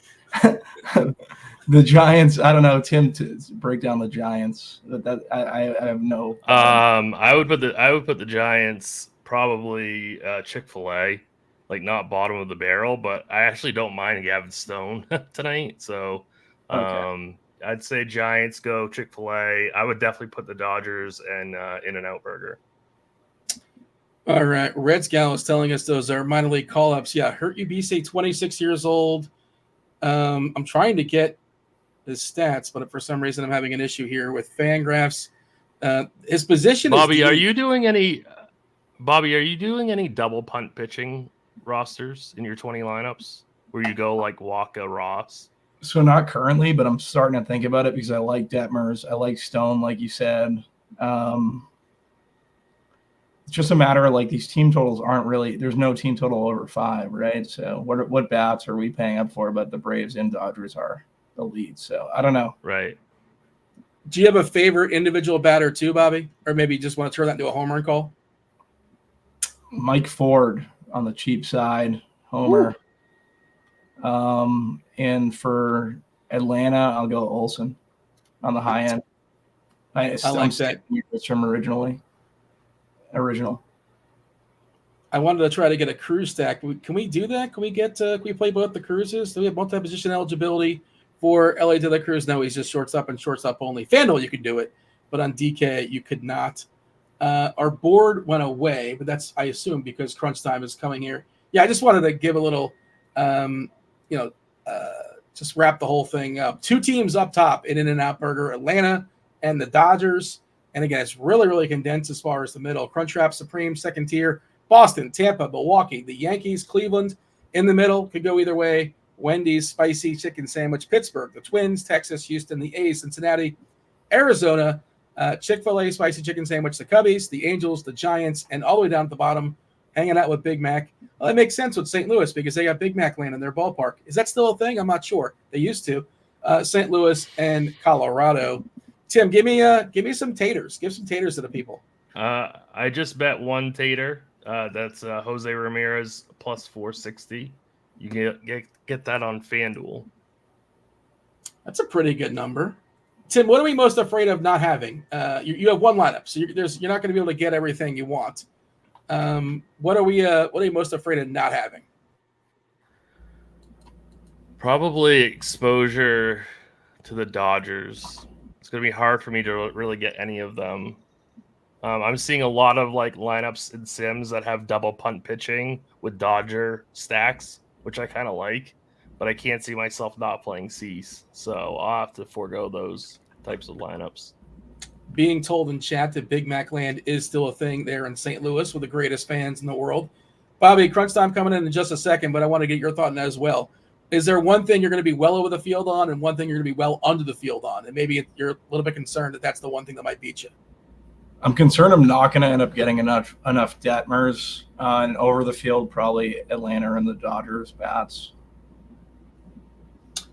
All right. Well, Crunch Time's going to help you guys out. Crunch Time taking you all the way up to lock. It is another 7-10 first pitch as we tell this to Kevin Roth. And you know how Kevin Roth loves his 7-10 starts. Let's bring in Kevin Roth. Let's bring in Crunch Time.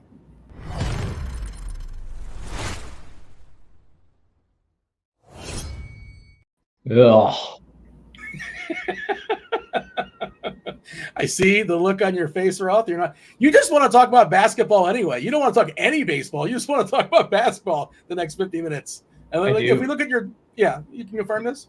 The game fives are going to be amazing, right? All of these game fives should be kind of good, except maybe the Boston one. So, it's exciting. Basketball's so great. Can we just talk hoops just for the next hour? It's amazing. Also, you lost. Were you sweating that the Baltimore game because it wasn't on the main slate? I'm not sure. Sometimes you'll look at it and you don't realize we don't really care about it. At least the majority of us don't care about it. But hopefully you didn't spend too much time in that one that got washed out at 6:35, whatever time it was. People still care. A lot of season long, a lot of betting stuff. So I sweat all of the games, and that one I guess it's postponed, and then it looked like it wasn't going to rain, and now I don't know what the hell's going on, but I'm glad it's not on the main slate, and I'm glad it's already postponed. There you go. Put it up for the scoreboard for sure. All right, yeah, so 7-10. You got plenty of time, Kevin. You got plenty of time to talk some basketball. Also, Game 5 for the Florida Panthers tonight. That's the one we're not talking about. The Florida Panthers taking on Tim's Boston Bruins. Hopefully we knock them out tonight. And I should mention, by the way, we got to get the ratings up, so Stevie will have you back. 10 o'clock tonight on the Morning Grind YouTube channel. I'll be on the Morning Grind. I've not been on there since Rudy Gobert did his thing with the microphones. It's been a long time since I've been on the Morning Grind hanging out with Stevie. So hang out with us there. I'll be tilting some baseball for sure, and hopefully a Panthers victory. We'll see. All right. That said, let's start up Crunch Time with Keith. You got Will as well, myself, Tim, and Bobby. Thank you for watching the first portion. Do hit that like button. Do subscribe. Do turn on those notifications. Hit all the buttons. Hit everything. Roth, take it away. Good stuff. As always, Dino, looking forward to checking out the Morning Grind with my guy, Mean Dean. And, of course, looking forward to hanging with these two here as we grind all the way up until and through lock. We got Chief in the house. What up, man? You're muted, bud. We got a muted Chief. Coming in hot with the ultimate mute. What a right way. Off the top. Ooh. Oh, what a way to kick this thing off. God. Here's what happened, Roth. You reminded me, you said something about basketball, and you reminded me that I need to go back and redo my Caitlin Clark free square. They gave us a promo on her tonight where they're giving us, basically for her to score a point in the game. She's going to at least score a point. And you reminded me I need to go back and redo that. Because the Baltimore game did get washed out, and I did have some Kyle Bradish unders. And so that's why I was a little distracted trying to get that card in before I forgot. Because, we start doing this show, I get into baseball, and then the game will start, and I'll go, oh, no, I didn't use that free square. So I'm putting that in right now. And that way all will be well in the world. And this is going to be a good show. Me and Keith did not plan to wear scores and odds hats today. So I can already tell you right now, this is going to be one for the ages. Well, I feel like we've got to give some betting advice at some point. If we're both rocking the scores and odds gear, we got to give some bets out. Of course, we'll give some home run picks a little bit later. And yes, we do have Keith Eyster, a.k.a. the Iceman, in the house as well. What up? A lot going on tonight. NBA playoffs. We got the WNBA kicking off, which we're now offering projections for. So that's going to be a very exciting thing. Kevin, I don't know if you're playing any WNBA DFS or plan to, but certainly getting those streets. That should Keith, be a are good you in time the there. WNBA projections as I of will right be. now? I'm not on today. I will be on this weekend though. So yes, Okay. we'll be in those streets heavy for sure. All right. I have not done WNBA, but I am newly interested in it. The Caitlin Clark effect has certainly it's worked its magic on me. So I might check that out. Did you say you're on the projections team there? Saturday and Sunday I will be, yes. Nice. Okay, very cool. Guys, we got to talk about this slate at hand. First, did you see that they had Chick-fil-A ranked in their rankings there as the second lowest on their ranking board? Did y'all see that? Yeah, I did. Right above the Big Mac. I don't. It was a horrible ranking. Yeah. I wouldn't have agreed with that. Ranking. So I want to clarify. I agreed. Okay. Bobby actually didn't rank it as tiers today. He ranked it as his top 5 favorite. Yeah. That's true. That's true. Item, which wasn't as bad. Okay, that makes a lot more sense. Because when I saw Chick-fil-A and the lower tiers, hey Bobby, Bobby, don't worry. The producer came to your defense. Yeah. He stuck up for you. Okay. Defense. Okay. All right. That's what, Bobby, I got your back, bro. He's got you. And Bobby did mention at the beginning of the show that TJ took the game to another level. See, TJ just said he wanted to rank some of his best. So Bobby followed it up with some of his fast food. But so kudos to Bobby and TJ for changing the game. Innovating the game. I like that. Guys, let's talk about this slate here. We don't need to talk about food or WNBA. We need to talk some baseball. I've only been looking at weather. I don't think weather is going to be an issue in any of these games. There's a low chance of a delay in Atlanta, and it's low enough that you just play pitchers anyways if we're interested in pitchers there. And you just kind of cross your fingers, and 85% of the time it's going to work out for you. I don't think the delay is very likely there. So with that, let's talk about some of these pitchers. Ice, you can give me a run through of the slate, or you can start with pitcher talk. Yeah, it's another massive slate, very similar to the one we had yesterday, where there's no offenses that have a team total over 5. There's several good pitching options on the slate. So it is another one of these kind of play whoever you want type of slates. That said, we'll just dive straight into the pitching.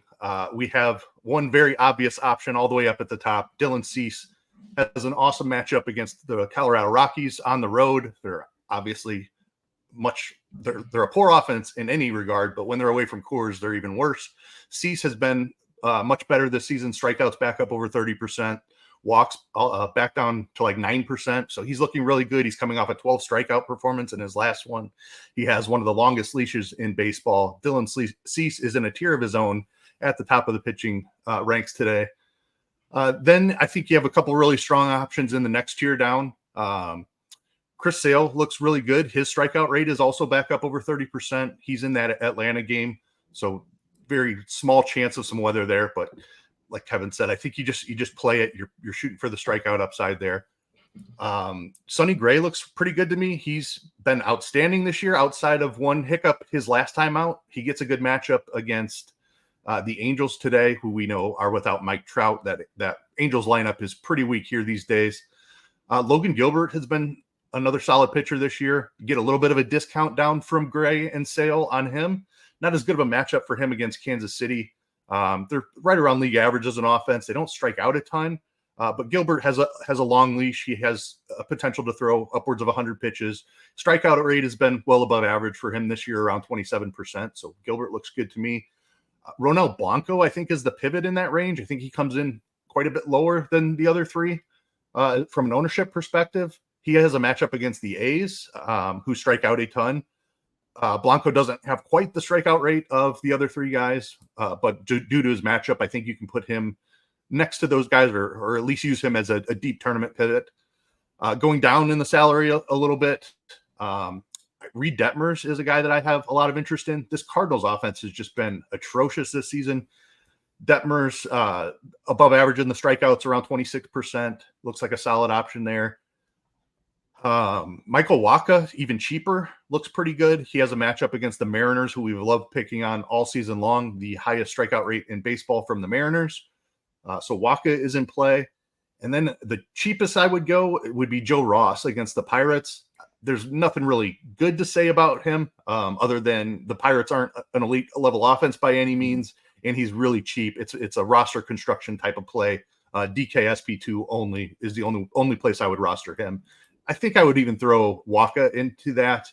And if you're looking for pivots off of those cheap guys, that's generally where I like to get different at pitcher, because we're just taking the worst guy, like the lower talented pitchers in the best spots. But certainly don't be afraid to get different in tournaments. Guys I'm looking at there are Chris Paddock, decent K rate, tough matchup against the Yankees. And then nobody is playing Nick Pivetta. And I get it. He's going to be on a pitch count. He came back from an injury in his last start, and he only threw 58 pitches. So we're probably looking at like 75 to 80 pitches from Pivetta. His strikeouts haven't been as high as they were last season. But last season, he was up around 31%. It's a tough ballpark there in Boston. Tampa Bay has struggled on offense this year. So like that's kind of my tournament special. I'm talking like maybe 2 of 20 lineups. Definitely not a guy you're going overweight on by any means, but nobody's playing him because of that pitch count. And I think there's some strikeout upside there. Okay, very good. Chief, I want to bring you in and talk about your favorite pitchers. Seems to be a lot of options. How many do you have in your pool, and who are your favorites? Chief. Yeah, I know, man. I know. Yeah, 2 in a day. All right, this show's back on track. Usually I keep my pool pretty tight. It's a little bit more expanded than I wanted it to be today. Last night I thought I was going to play more Detmers, and I just decided to kind of hop off of that train.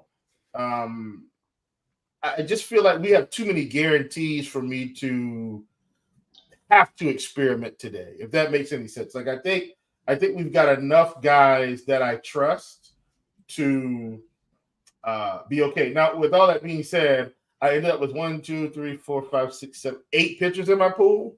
And those pitchers are Dylan Cease, Sonny Gray, who's my favorite tournament pitcher. And that's really more so an ownership thing. I think Cease is going to be dominant. I think Sonny Gray could be equally as dominant. And you're not going to tell me Dylan Cease is going to outscore Sonny Gray, 37% of the time. Like it's really more of an ownership play at 13% for Gray. Projected.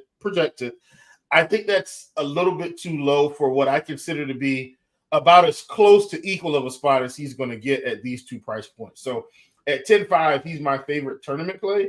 Not to take away from Cease. I will have plenty of Cease. Chris Sale is getting more ownership than Sonny Gray, which actually surprised me a little bit. I think he's in a worse matchup, but he's at home. I don't think he's going to have any problems. Like the K's have been there. Everything points to Chris Sale being, 5 years, 6 years younger. This we're basically getting Chicago White Sox Chris Sale right now. If anybody was playing DFS around that time, I'm sure Keith was. That's pretty much what we're getting from him based on everything I'm seeing. If he doesn't get hurt, he's going to be a Cy Young candidate by the time this thing is all said and done this season. Ronel Blanco getting a little bit of a discount at 9,500. Like him much better, in my opinion, on DraftKings rather than FanDuel at 10K. When he was, to me, that's still too close to some of these other guys of Cease and Gray that I think and Sale that have kind of elite strikeout upside. I think Blanco, you're banking on 5 to 7 strikeouts, and hopefully he could get through 7 innings in this spot. Maybe he doesn't, maybe he does, but I like him much more on DraftKings. Logan Gilbert almost didn't make the cut for me today, but I thought at 9,200 on DraftKings, it just felt like he's that next tier down that could get you 25 fantasy points and be okay. Hunter Green, 8,600. No, he just faced this team. This is more of a strikeout upside play, and that's kind of where I drew the line between him and Detmers. Detmers has just been awful the past few starts, where Green has just been okay, and I think has equally or more strikeout upside than Detmer. So I decided to stick with Green in an 8K range. Then I have Gavin Stone at 7,900. Definitely not as good as Green in terms of pitch count and leash, but I'm hoping he can continue to do what he's been doing, limit the damage, and pick up a few strikeouts along the way. And if we can get him to 20-ish fantasy points, then I feel good. And then last but not least, Michael Wacha, and that's mainly because he was on ownership watch for me today. I thought his ownership was going to come in a little bit higher, but at 10%, I'm still willing to roll the dice. And that's my whole pool. I decided to just kind of trim it down and stick with these guys that I trust the most in these spots. Okay, that sounds good. If you were doing a cash pairing on DK, who would be your cash pitchers? Probably, honestly, I'm probably going Blanco Gray. And I know people are going Cease and Cash. I just feel like Sonny Gray has equal upside today. And so I want to save that money. I think Gray is better than Sale and much closer to Cease than people realize today. The difference is Cease could go 7 innings, 10, 12 Ks. I think Gray ends up 6 to 7, 8 or 9 Ks, which is close enough to me when I can get a few extra bats. Okay, fair enough. Let's talk about the bats. Let's talk about the stacks. And I suppose, Chief, you can lead us off there. Sure. My favorite stack on the day, it's probably not going to be a surprise. I hate they scored 30 million runs last night. It's going to be the Houston Astros against JP Sears. I got them wrong in every Yankees matchup they had this season, it felt like, or that past Yankee series. And they came home and did me proud. So I'm going to continue to play them yet again. Also, I like the Cleveland Indians. I liked them last night. I started kind of falling in love with them. I don't trust Leiter here. I think Cleveland is a big-time stack. And then last but not least, I'm going back to the gutless Padres. And, man, I can't help myself. They're in these matchups like Cal Quantrill. I know he's been eating through innings recently, but he's not good. This lineup is much better than Cal Quantrill's skills, in my opinion. And so maybe they can unlock this thing. And thank you, LMI. You're right. They're not Indians. I am sorry. It is the Cleveland Guardians. My bad. Hey, listen, man, blame it on my head, not my heart. It's just I've been calling, the Indians for 20 years. It wasn't intentional. So anyway, I do like the Padres. And, hopefully they don't show up and play like the Madres tonight. And that's not an insult. That's just more of a pun I'm using. But give me the Padres against Cal Quantrill. Okay, very good. Ice, your thoughts here stack-wise? Yeah, I've got the Astros up top too. I like Chiefs kind of off the board. The Guardians look really good to me. Jack Leiter he's one of the best pitching prospects in baseball. His first two starts have not gone well. He hasn't missed any bats. He's given up a ton of hard contact. So love that Guardians call. Like I kind of said off the top of the show, like you can go a dozen different ways with these offenses. They're all kind of bunched together in the mid fours. But those are the two that are kind of standing above the rest for me as well. Another team I really like is the Brewers against the low strikeouts of Quinn Priester. Really solid. They've been a really solid offense this year. They run a lot. There's some power there. So I like the upside of the Brewers. The Dodgers are certainly always playable. They get a low strikeout matchup against Keaton Wynn as well. And then another off the board stack I really like is the Cincinnati Reds, particularly the lefties. Slade Ciccone looks like he has some pretty decent skills against righties. Strikeouts are above average, and he's limited power, but against lefties, they have absolutely crushed him. So really like the Reds lefties in particular, but I'll have a couple of full stacks as well. Okay, good stuff. Yeah, let's go around the horn. Let's do it. Ice, you want to start us off with some catcher talk? Yeah, let's do it. So Connor Wong against Aaron Savali looks like a pretty decent option. A nice price tag there at 3,500. I think Mitch Garver against Waka is certainly playable. Waka gives up power to both sides of the plate. Yainer Diaz in your Houston stacks is certainly a great option there with the platoon advantage against Sears. Don't mind Will Smith if you're spending up. He's always a phenomenal option. Same goes for William Contreras. Travis d'Arnaud for the Braves is a solid option as well. Chief, your thoughts on catcher? Yeah, I like everybody that Keith talked about. Yeah, but I want to mention one guy, and Roth, I think you've heard me talk about this guy on several occasions since we've been doing Crunch Time this season. Ryan Jeffers. I just feel like people overlook Ryan Jeffers like every day, and now his prices come up, so they definitely don't want to play him. And look, I know Carlos Rodon still has some name value, but trust me, folks, this isn't the same guy. I think Ryan Jeffers has a shot yet again, Roth, to send one over the fence. So if you want to ask me, I'm going to sneak that home run call in that catcher. Give me Ryan Jeffers at 4,800. Love him today. And then I'm going to agree with everyone else that Keith talked about. Okay. How about first base? Yeah, first base to me, I think you want to spend up here. Nobody's going to play the Dodgers tonight, but I think one of Freddie Freeman or Shohei Ohtani fits the bill. I talked about Cleveland. I love Josh Naylor today. Love Josh Naylor. I think he's got a really good shot at sending one over the fence. Didn't talk about the Yankees.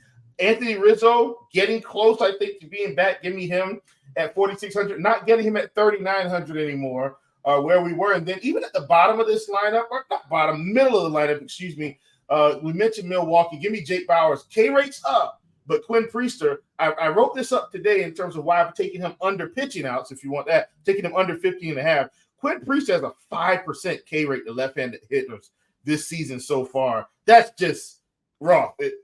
I know you don't follow base. That's abysmal. Like, that's 5% is like, I think Keith and myself could go out and get about 5% right now, and that's not an exaggeration. So that's way too low. Love Jake Bauers from the left side of the plate here. Okay, Ice, your thoughts at first? Yeah, I agree with Chief that I like spending up here, particularly on the Dodgers guys. There are some really good cheap options, though, in my opinion. Also, Mike Ford is really cheap, and he grabbed the 3 spot here today for Cincinnati. One of those Reds lefties that I like against Ciccone. Candelario is another Reds lefty. He has third base eligibility as well. So if you wanted to play both Ford and Candelario in your stack, you can certainly make that work. Christian Walker, I really like the matchup for him. Hunter Green has had a home run problem his whole career, and it's been a little bit reverse splitsy. So Christian Walker, as a guy with probably the most power in the Diamondbacks lineup, really like him as a tournament option against Hunter Green. Okay, how about second base? All right, if you're saving money here, Vaughn Grisham looks pretty good against Savali in Fenway Park. Blaze Alexander is another Diamondbacks righty that I don't mind chasing. He's up to the 2-hole today. If you're spending up, I think Marcus Semien looks like a fantastic option. Andres Jimenez is certainly a good option. Attacking lighter, just the inexperienced rookie like we talked about. Bryce Terang feels overpriced, but you add in that stolen base upside. Part of why I like the Brewers so much, they run a ton. Terang certainly has stolen base upside in this matchup. That price tag should keep him really low owned. Ozzy Albies is certainly playable against Jameson Taillon. Nolan Gorman is lefty-lefty. Detmers has actually given up more power to lefties than he has to righties in his career, so a little bit reverse splitsy there. It's been a rough go for Gorman, but I'm going to keep chasing that power profile for him. Okay, Chief, your thoughts at second?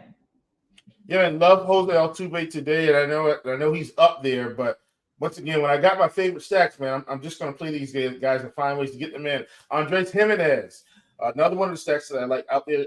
Cleveland at Texas, facing lighter. Like him a good bit.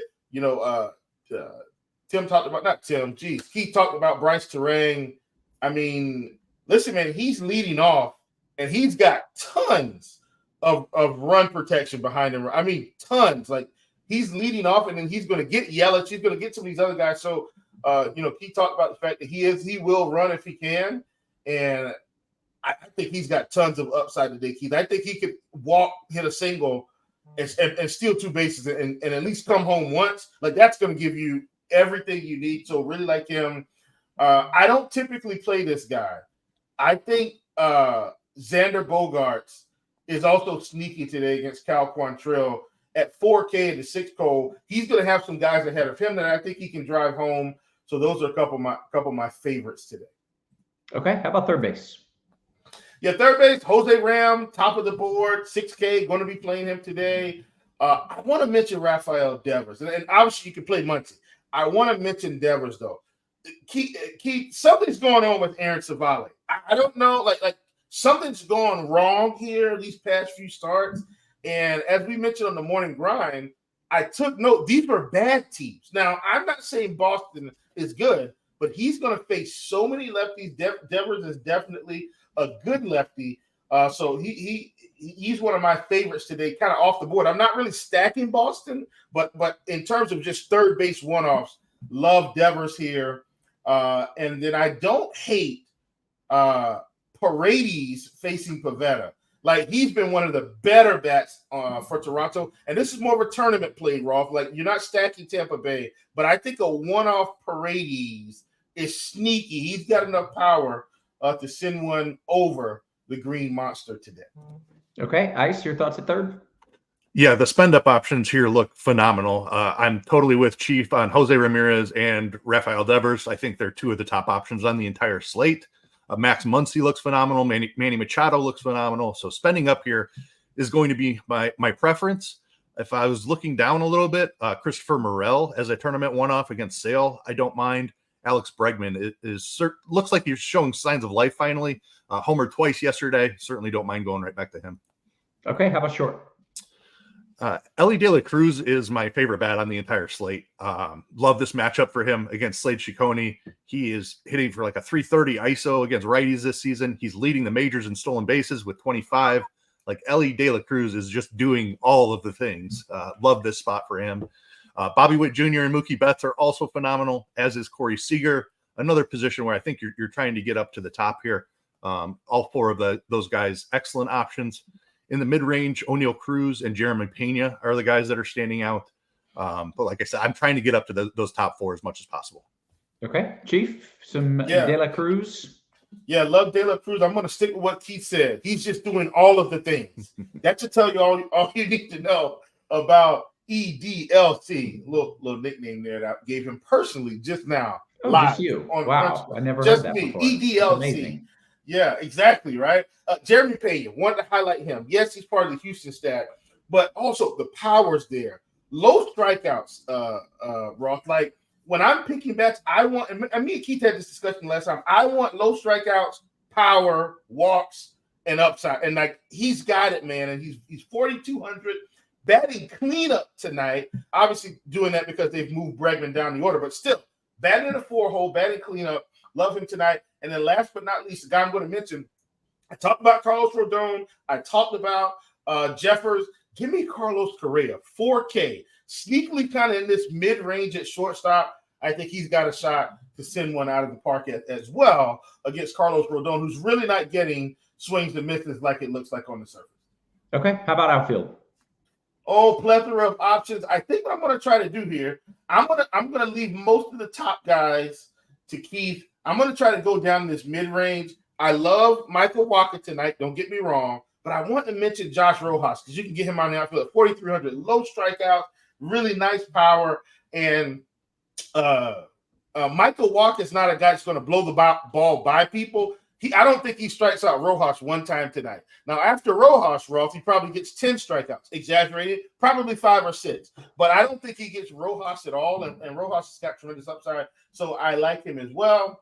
Another guy that I like here, Alex Verdugo. I didn't talk a ton about the Yankees lefties. I did mention him with Rizzo. Like the Yankees lefties today, Verdugo has a shot at sending one out of the park as well. Really like him. As we come down here, I really, really, really like Jerkson Profar batting the 5-hole. Also think he's going to give Quantrill some problems. I will mention one guy up top in line with the Yankees lefties, and that's Juan Soto. I've talked about him a ton this season, but just the ability to pick up. It feels like Juan Soto gets fantasy points every at bat, doesn't it, Keith? Like practically every at bat, he's getting 2, 3, 5, 14, you name it. And so Roth, he doesn't have to hit home runs to be a slate breaker, similar to Ronald Acuna. I think Ronald Acuna has more raw upside, but in terms of consistency, Juan Soto has been so consistent, and I think he's going to be a real problem for Chris Paddock tonight. Okay, Ice, your thoughts on the outfield? Shohei Ohtani is obviously always great up at the top. Kyle Tucker is one of my favorite hitters, along with Yordan Alvarez. Love those Astros anytime that they're lefty-lefty. Sears gives up plenty of power to the left side of the plate as well. So love the top-tier Astros. Tyler O'Neill in Fenway Park. Love this spot for him against Savali, who Chief mentioned is not quite right here. Gives up a ton of fly balls as well. So fits Tyler O'Neill really well for a home run in this spot. Fernando Tatis is certainly a great option. Christian Yelich in your Brewers stacks, absolutely. Julio Rodriguez as a tournament pivot against a fairly chalky Michael Wacha, I think is an awesome option. Let's see here. A couple of cheaper options. Dylan Carlson is the cheap guy that stands out. We originally had him projected to lead off. He's down in the 6-hole, but I still like him. He is better against lefties than he is against righties, so certainly don't mind a punt of Dylan Carlson. Will Benson is my favorite value play against Ciccone, another one of those Reds lefties that I've been talking up. a cheaper tournament pivot, Jared Kelenic against Tyon, who struggled with lefty power in his career, makes a lot of sense. Jack Sawinski is really cheap, has a ton of power as well, and Joe Ross might get garner some ownership, so could beat some of the field if Sawinski is able to homer off of him. Okay. Excellent work, gentlemen. And make sure, by the way, if you're watching this, it is free, and all we ask is that you hit that thumbs up button for us there at the bottom. You boys are rocking the Scores and Odds hats. We got to give away some picks, some bombs. So, Ice, you want to lead us off with some home run calls? Some Eysters, Flysters? Yeah, let's do it. I will go. I have two awesome third basemen here, and I know Chief likes them both too, so I'll just take one. I'll leave the other for him. Rafael Devers against Savali. He looks awesome for a home run tonight. I really like Will Benson as well, leading off for the Reds against Ciccone, who I mentioned has struggled with lefty power. And then a little bit more off the board, I'll go Jack Sawinski. Very good. Chief, you got a few names? And do you know which third baseman Ice was referring to that he left for you graciously? Got to be Jose Ramirez if I had to choose. Definitely Jose. Jose Rams at a great spot tonight, man. I'm telling you. I'm going to go back to someone I did mention early just to remind people. Jeffers from Minnesota. Guys, the power, man. Flashing so much power right now. Really like him. I'm also going to go Jeremy Pena at shortstop. Really like him for a home run. And if we go to the outfield, I mean, none other than Juan Soto against Chris Paddock. Very nice. Guys, we want to take some questions, but first, make sure you get in our DK contest. It's $5 to enter. First place, you win the money, of course, but also you get a week of RG Premium. Unless you have the new RG logo as your profile pick, then you get 2 weeks of free RG Premium. That's a great deal. So just join the contest, try to win it, just like you would any other contest, and then you get added bonuses on top of that. So make sure you're getting in on that. I believe the link is going to be in our Discord here. Yes, there it is. It is in the Discord under the live stream channel. Let's get to some of the questions here. Best DK Cash SP2 if you have Cease. So Ice, if you have Cease as your SP1, who would be your favorite SP2 in DK Cash? I think you can go a couple of different ways here. You could certainly go a premium option, Chris Sale or Sonny Gray or Logan Gilbert even. My preference of doing that would be Sonny Gray. I'm with Chief on that. I think he's a slightly better option than Sale given the matchup today. I think you can also go all the way down to Michael Wacha. Just the strikeout upside that Seattle provides. There's some power risks there, but he's cheap enough. I wouldn't mind Wacha as SP2. Okay, great. Ice, right back to you. FanDuel Cash, Josh Lowe or Tyler O'Neill? Give me Tyler O'Neill there. Okay, great. Scrolling up in the Discord a little bit here, in the YouTube chat rather. Is there weather concern in Atlanta? There's just a chance of a delay in Atlanta. I don't think it's a super high chance. So certainly hitters are going to be fine. There's no worries with hitters. If you're playing a pitcher, I can't rule out a delay. I think more likely you avoid it and you probably just roll those dice and go with it. What else do we have? How about the Yankees? Anybody got any Yankee bats? Chief, nodding in agreement. Love the lefties more than the righties, but definitely in play. Okay. What else do we have? Here we go. Chief, straight up, FanDuel Cash at short, Cruz or Pena? Jeremy Pena for me. Okay. Ice, your top highest owned pitchers. So 2 or 3 pitchers that you have the most of, maybe. Yeah, Dylan Cease is the number one answer. He's going to be popular. I don't care. It's a phenomenal spot for him. Absolutely love him. Sonny Gray is my next overweight stance in that top range. And then to save some money, I'm going with a decent amount of Chris Paddock. I do agree that with Chief that the Yankees lefties have a lot of upside here. I think there's also a little bit of strikeout upside, and he's been decent. So I'm over the field on Paddock as well. Okay, great. Eric Johnson says, hey, no love for the Rockies. They've won 5 straight. Do we have love for the Rockies? They won 5 straight? Holy shit. How'd they do that? That's amazing. Luck. They're not winning tonight. Yeah. Okay. Let's just I don't think they're winning tonight. But listen, Eric Johnson does these weird things. And on the one day it works out of the 365 days, I'm exaggerating, but he gets wonky. But I'm not doing it against Cease. Okay. No way they win today.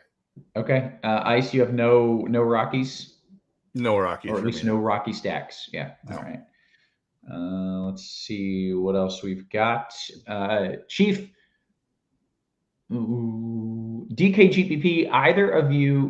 Did either of you go mid-range or cheap at both pitchers? That's a good question because there are a lot of good spend ups, but there were quite a few mid and cheaper guys too. Chief, did you do any pairings that were cheap? Yeah, I mean, you guys know I run 150 when I play, so I'm gonna have some. Like I'm gonna have some Blanco, paired with Walker, or Blanco paired with Stone, Blanco paired with Gilbert or Green. Like I'll have some of that. But I'm also gonna have some double barrels as well. So to answer your question, yes, but that's mainly because I'm a mass multi-entry player for MLB. Yeah. Okay, that's fair. Let's see. We talked about the weather in Atlanta. Eric, Steve says, Eric is always extremely contrarian. And he said, I have big balls. That's all right. Thank you for that. Let's see. Actually doing pretty good on the questions. Jumping back into the Discord. Ice, can I reasonably fit Cease and Gray spending 21.5 at pitcher on DK Cash? So yeah, it's viable. I do prefer saving a little bit and going either down to Gilbert or Waka is really, I think, probably where I would lean. I'm not playing Cash today. If I was, I think my pairing would be Cease Waka. Okay. And then he says, is Kelenic and Rayleigh too cute in the outfield with the Cincinnati stack? I don't think it's too cute at all. I like both of them. Great. Ice, one more for you, and then we'll kick it to Chief. Your favorite pitcher in a FanDuel GPP? I mean, my favorite is Dylan Cease. I think he has legitimate 10, 12 strikeout upside in this spot. If you're not about that ownership, let me just refresh my FanDuel ownership here real quick. Mm-hmm. Sorry, it's taking a second here. Still thinking. Maybe we're not going to get it. Okay. Yeah, I mean, the pivot to Sonny Gray at like a fifth of the ownership is definitely where I would go. Okay. Let's see. D. Montgomery says, Chief, nobody talked about the Washington and White Sox game. They are options on DK. Any love there? They are not options on DK. Yeah, that's what I'm saying. Yeah, you can't. That game is out. Well, that is why it was not talked about. There you have it. They are not. And they should have been red too. They put the red marks on those guys. So I don't know why anyone thought they were available. But anyway, not available. Not available. Okay. On FanDuel, Chief, if I'm stacking Houston with Cease, do you mind including lefties like Singleton and Tucker to differentiate? Sure. Okay. Sure. DK Cash question, Chief, right back to you here. Jay Ortiz and Seager, or Paredes and Pena? I'll go the second one there. Okay, great. Ice, back to you. Favorite cheapies in a FanDuel GPP, 2,500 or less? 2,500 or less. Bregman's still 2,500. That's a ridiculous price tag for his talent level. That's an easy one. He's not even showing that highly owned today because how many options there are. Let's see here if I can find a couple more. Manzardo for Cleveland is somebody I really like. We've talked about the spot for Cleveland multiple times against the rookie lighter. He's up to the 6th spot today, so definitely like Manzardo. That's good. You gave two. That's good. Yeah. We only need 2 really solid ones. Right. Let's see. All the way from South Carolina, our guy Daryl George in the chat says Yahoo Cash, Chief, first base. You want Rizzo, Freeman, or Naylor? Ooh, listen, really, I like all those guys. I'm going to go Naylor in this one, though. I like this spot for Cleveland today. Going Naylor. Okay. Could be Travis says, I just tuned in. Can we play Chris Sale? Chief, can we play Chris Sale? Yeah, I think you can. Admittedly, I think the consensus is out of the big guns, he has the worst matchup of them all. But Chris Sale's been pitching fantastic all season. I'm not afraid to roll him out any stretch of the imagination. That might have some weather connotation behind it also, Kevin. He's in Atlanta. Oh, okay. Yeah, chance of a delay, but I don't think the chance of delay is high enough that you should fade pitchers in it. Could it burn you? Yes, but there's nothing, like I'm looking at Radar right now. There's nothing that is ticketed for the ballpark, and the likely outcome is nothing heads over the ballpark. So I think you just play pitchers there, and there's a 10% chance of a delay, maybe even lower. It's probably going to work out weather-wise. Steve saying Daryl George was hating on us today. Daryl, don't hate. We love you, Daryl. Don't hate on us. All the way from South Carolina. Don't be. Oh, but we still love you. Yeah. No hating allowed. James Outman birthday narrative. Ice. Any interest? Yeah, I mean, he's a guy that has strikeout problems facing a low strikeout pitcher. So yeah, fire up some James Outman for sure. Okay, Ice. Unreleased lo-fi music says your favorite spend up in FanDuel Cash. Is it EDLC? It is Ellie De La Cruz. Very nice. Okay. Let's see what else we've got. Jerry says, Chief, is Olsen the play FanDuel Cash at first? No. Wow, who is? You seem so upset. I mean, Olsen's fine. I don't think he's the best option. I mean, I know he's not like expensive. So if it's you think he's going more price play, Keith? That has to be what it is, right? Lefties against Tyon has been a thing, and he is down to 3,200. I don't think it's a terrible cash play. Tyon is, in my opinion, a decent pitcher. He's been really good this season, and even dating back to like middle of last season. Tyon looks pretty solid to me. Yeah. So I'm not on Braves today, but I still wouldn't play him over Naylor, Freeman. I don't think I'd play him over Jeffers today. That's the thing. He's cheap enough. He's cheaper than Freeman. Freeman, it makes a lot of sense as a cash play in this matchup, I think. Like, if I'm looking for safety in cash, Freeman is the guy I would go to at just 300 more. All right. Cheese, he's not here, but the question is, Cheese, your favorite Cleveland bats to stack. Either of you can pretend to be Cheese and jump in and give me your favorite Cleveland bats to stack. Which one, or either of you stacking Cleveland? We both are, yeah.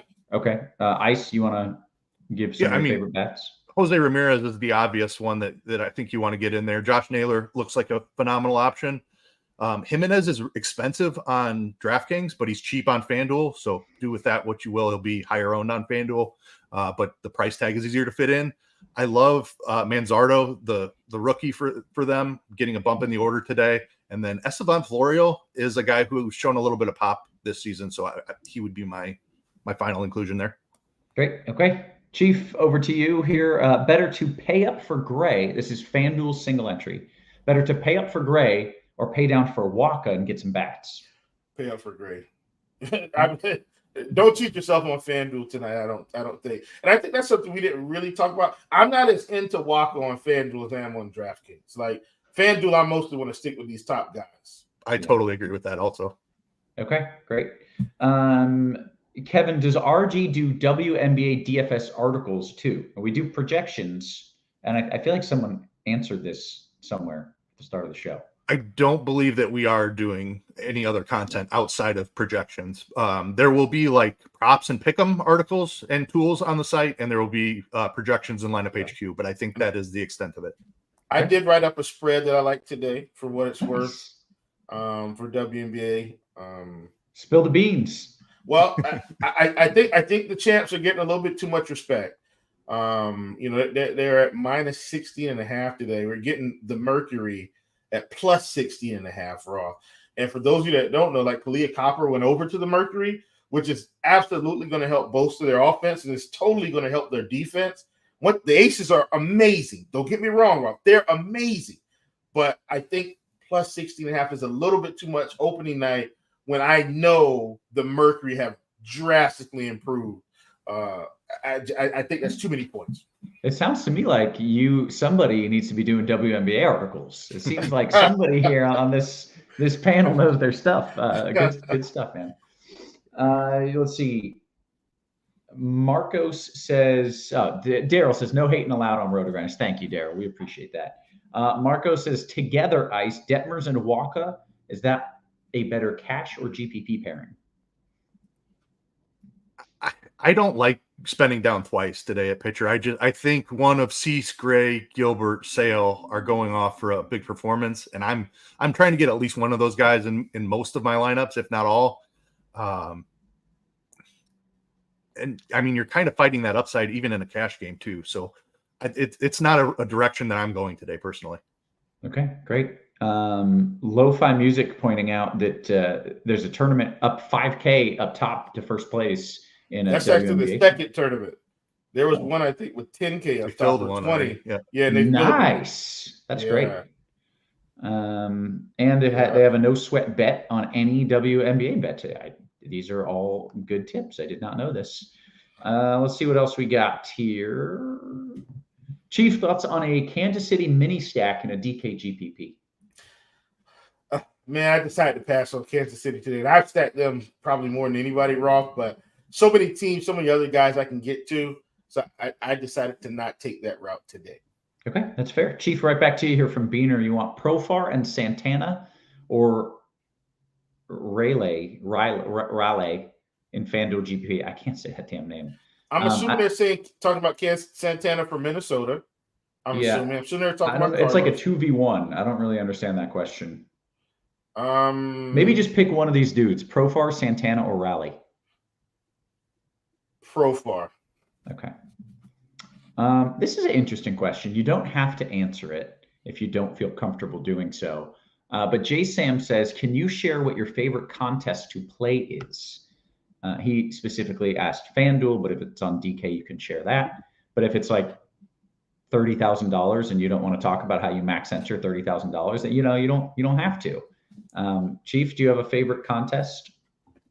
I don't play as much on FanDuel anymore in my older years. DraftKings just started becoming better because FanDuel's contests kind of started tanking when the sports book came out. So I want to clarify why, because that was my main site. Mm-hmm. But absolutely, for me, it was the $100 single entry. Like that was the best one in my book. The go-to. Yeah. If I'm on DraftKings, usually they've got like almost anything, in my opinion. DraftKings single entry is really good. Like the $40, the $27, like those are really good. So that would be those are my favorites on DraftKings. Keep in mind, I'm an MME guy, like mainly, but I will, like when I'm feeling really good, I will just put that, a lineup in all those single entries. Yeah. Ice, you got a favorite tournament or favorite kind of tournament?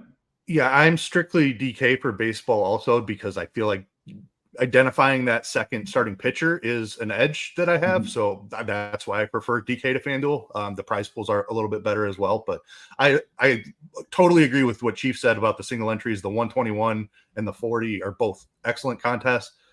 The one that I play every day is the $4.20 max. It's not taxing on the bankroll. I can lose for a couple weeks in a row and it doesn't kill me. And there's decent prize pools up top. It's very top heavy. It's a lottery. Like, you know what you're getting into.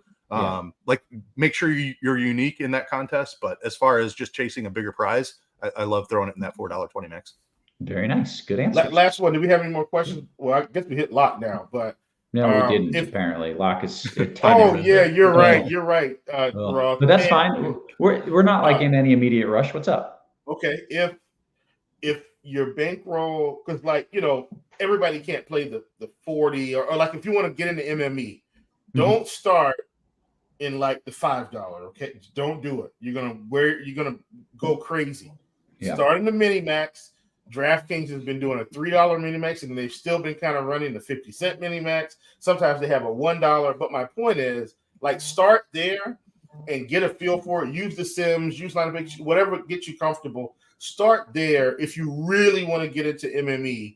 And I think FanDuel still runs when it's like 5 cents, I think. Yep. So like just start there before you hop up, because you want to get comfortable. So mentally you can prepare yourself to step up to the 8, step up to the 7, step up to the 10, so forth and so on. Right. Okay. That is a very good note.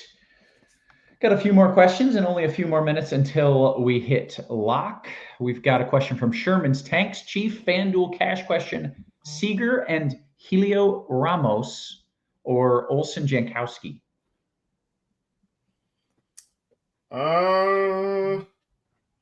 I think I go Olsen Jankowski because I do respect Lively a little bit more than I do Kaya. So go that route, Olsen Jankowski. Okay, great. Ice Zera says, in a DK GPP, do you prefer Morel or Arenado? Morel for me. Great. What else do we have?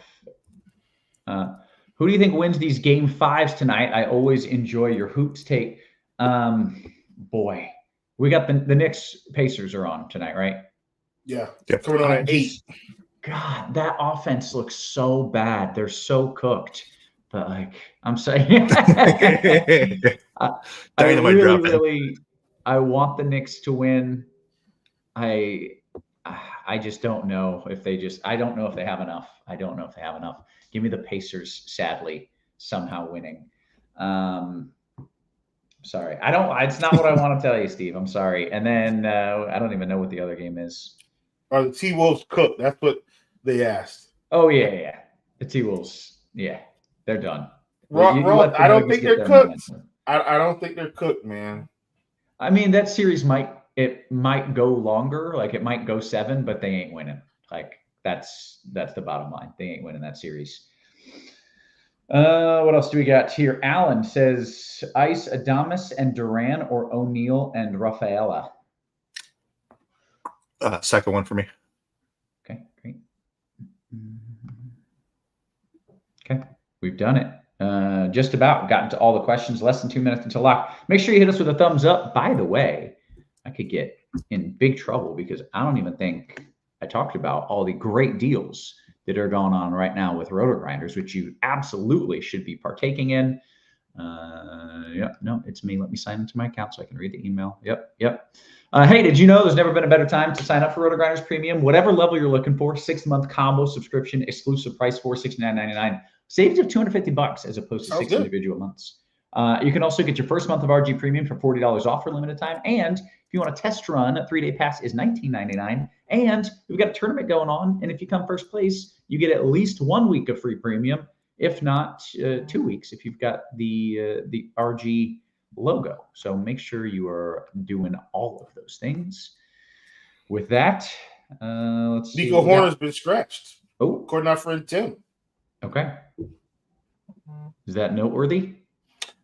If you like the Cubs, for sure. Yeah. All right. Ham and cabbage or corned beef and cabbage? These are things that I think the answer is corned beef and cabbage, but these are not the kinds of sandwiches I eat. Ice or Chief? Are you a corned beef and cabbage type?